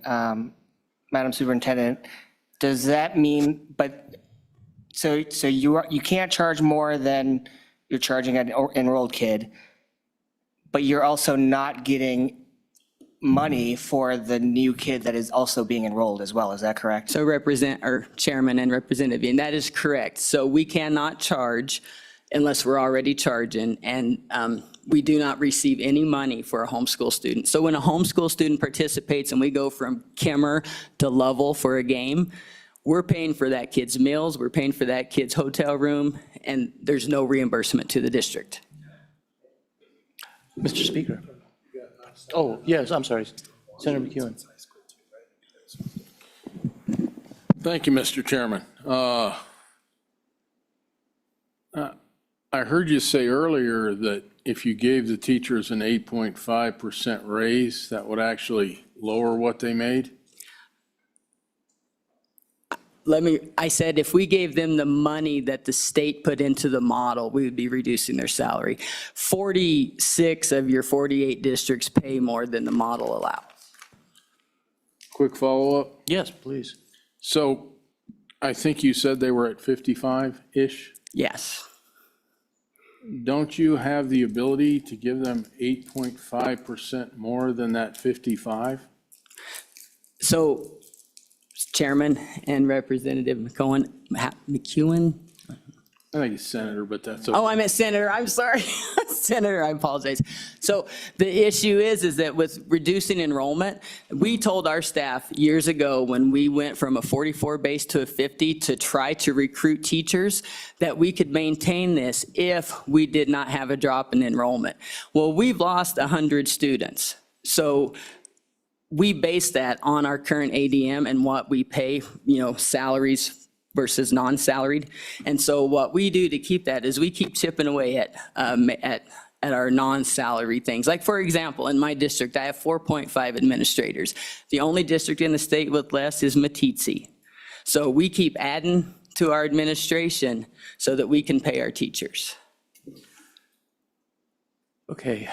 Adding duties, not adding administrative staff, adding Okay, duties. Sorry. Okay, we'll go with the speaker, and then I want to give time to additional folks out there. Yeah, Please. just a quick question. Thank you, Mr. Chairman. To your question on the $44,108 base, does that also take into consideration retirement and insurance and everything else, or does that added in that? What is that? That's just a base salary. That's base salary. That's So just what are we looking at as far as the other benefits that come with that job?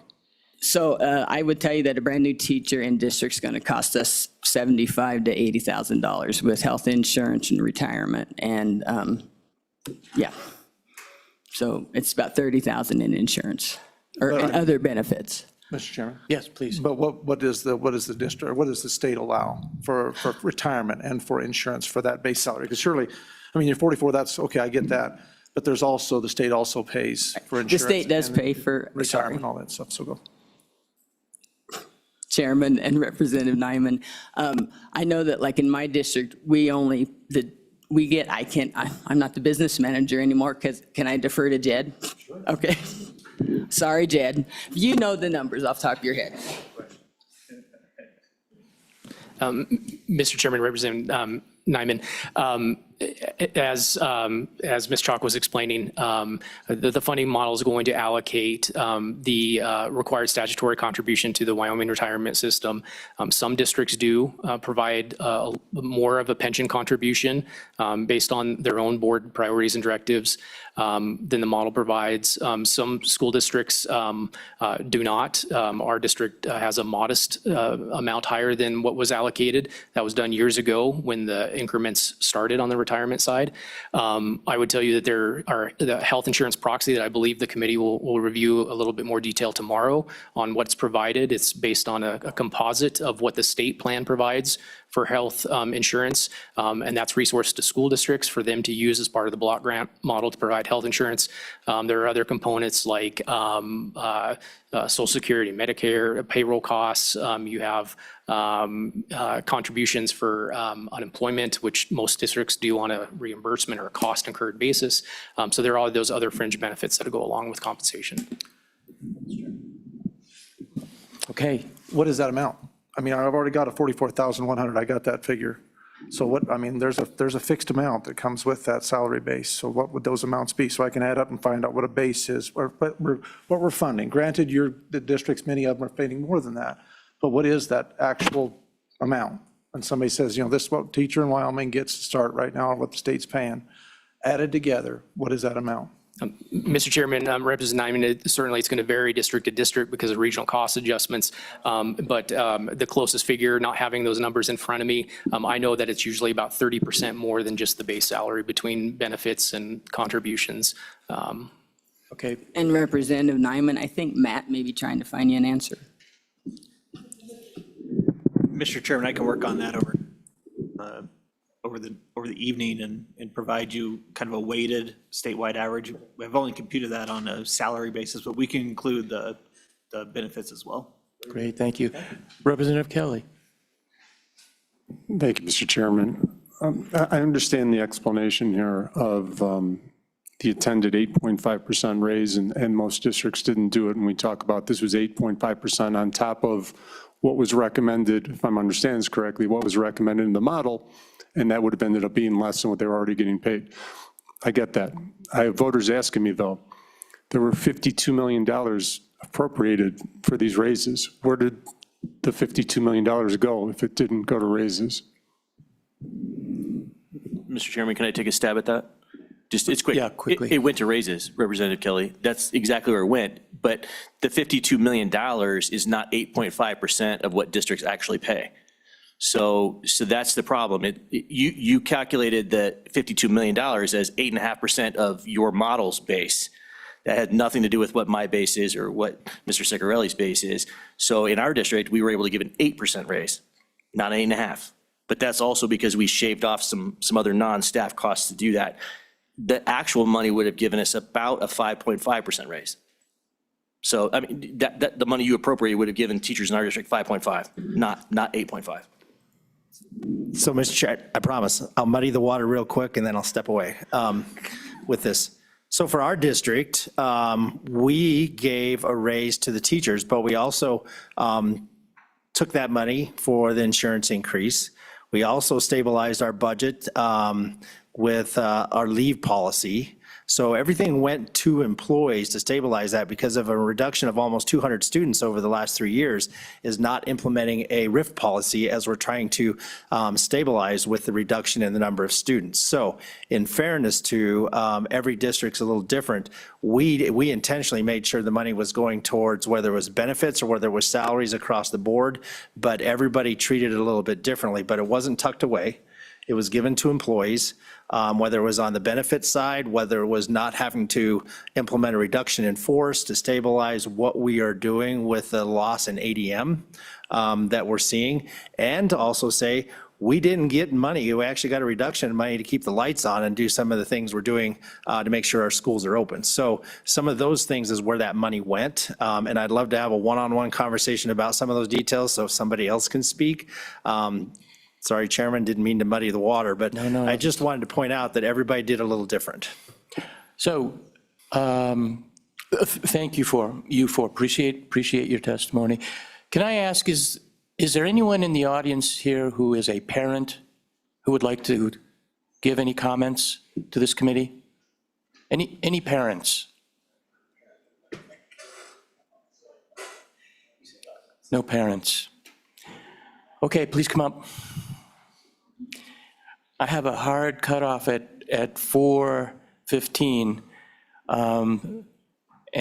so this will be interesting. Perfect. Please go ahead. Thank you, Mr. Chairman. Jessie Defoe with the Wyoming Association for Career and Technical Education. And I'm Rob Hill, the Public Policy Chairman for the Wyoming Association of Career and Technical Education.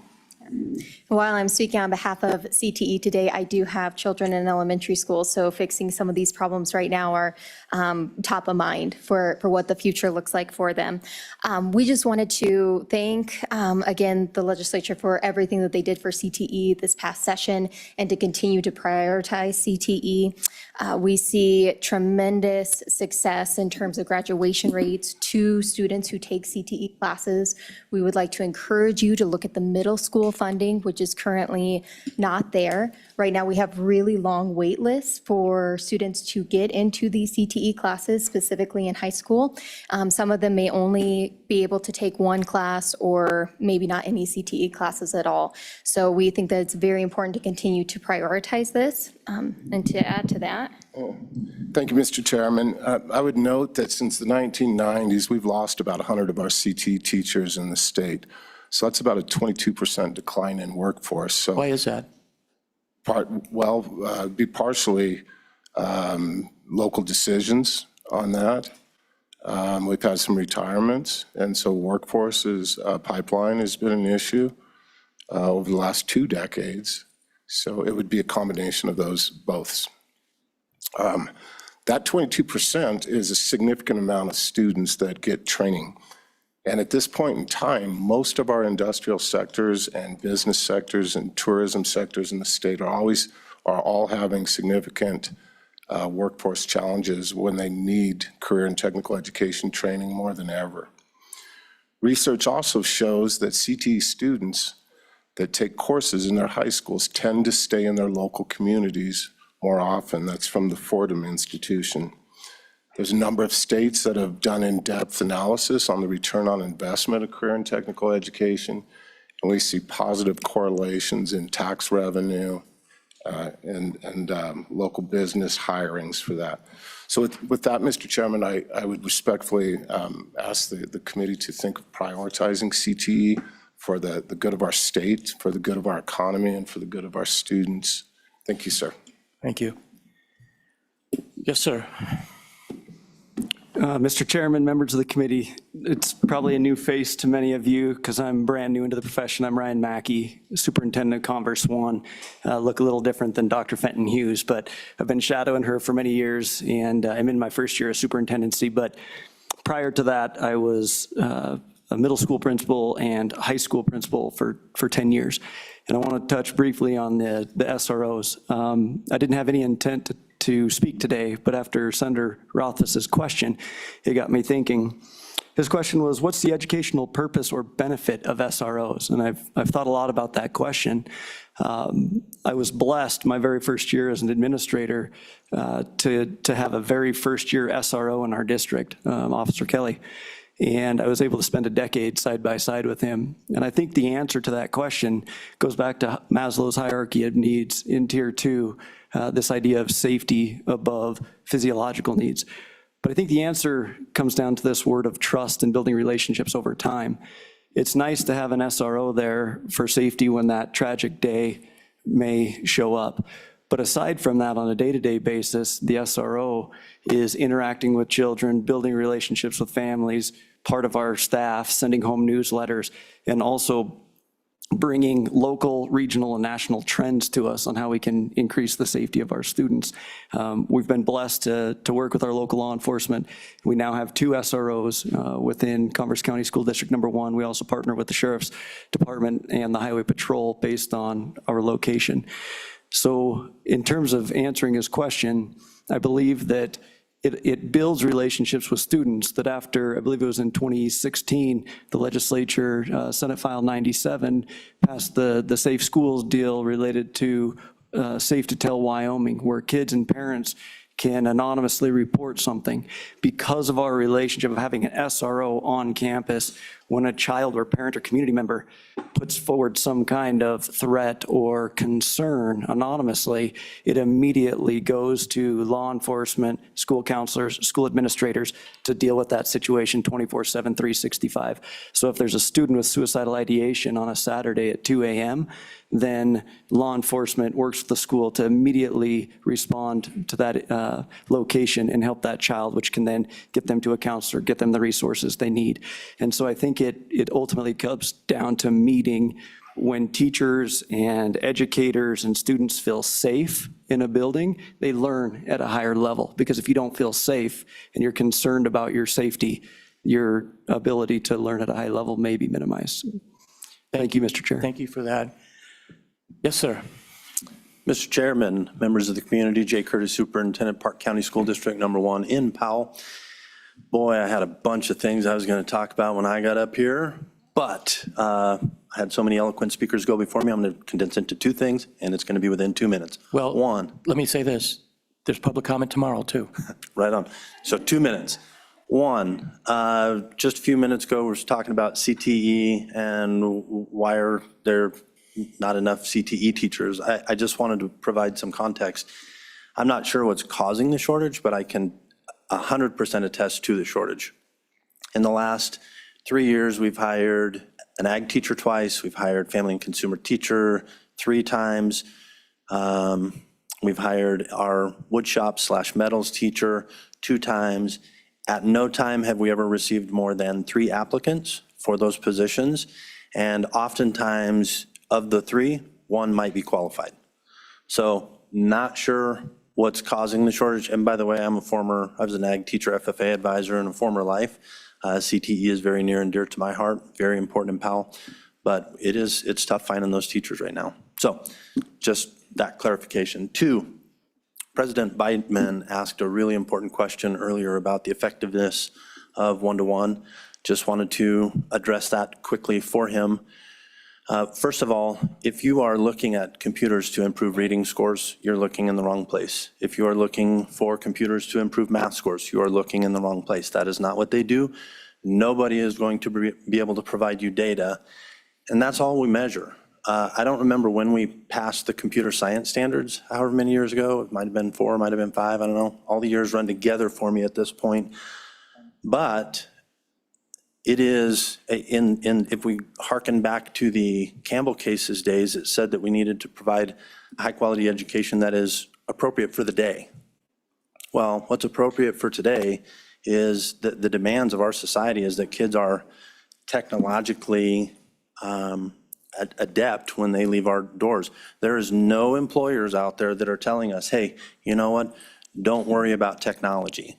There are no colleges saying, hey, kids don't need to know how to use those computers at a high level when they come here, and neither is the military. So it is very appropriate for today that every student be able to leave our doors with a high quality and a lot of skills in the area of technology. With that, I would stand for questions, and I made my 2 minutes. Thank you. Appreciate that.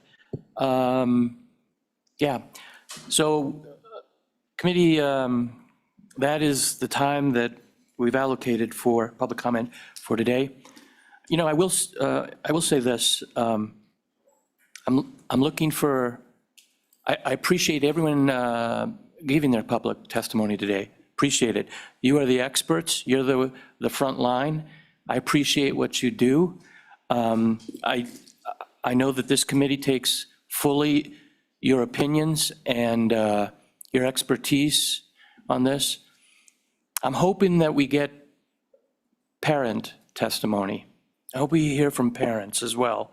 And I know why many of them are not here. It's because they're working. They're working, trying to put food on the table. This is such an important topic. This is about our children. This is about our future.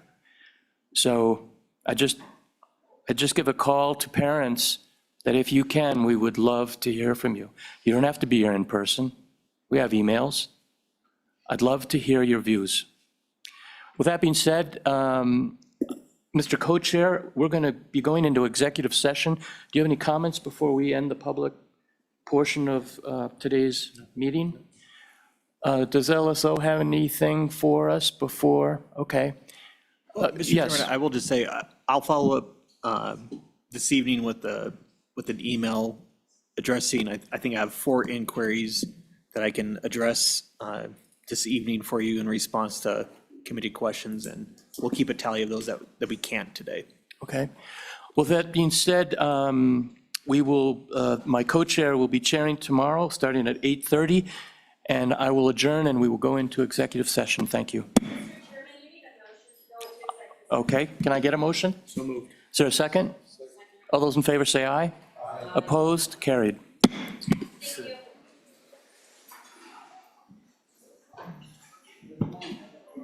Take 5 minutes? Yeah, let's take 5 minutes. Take 5 minutes if you need to do anything. We didn't get a chance to get together. I've got a bunch of parents that are going to show up in the upcoming. Good. So I've got. Bring them.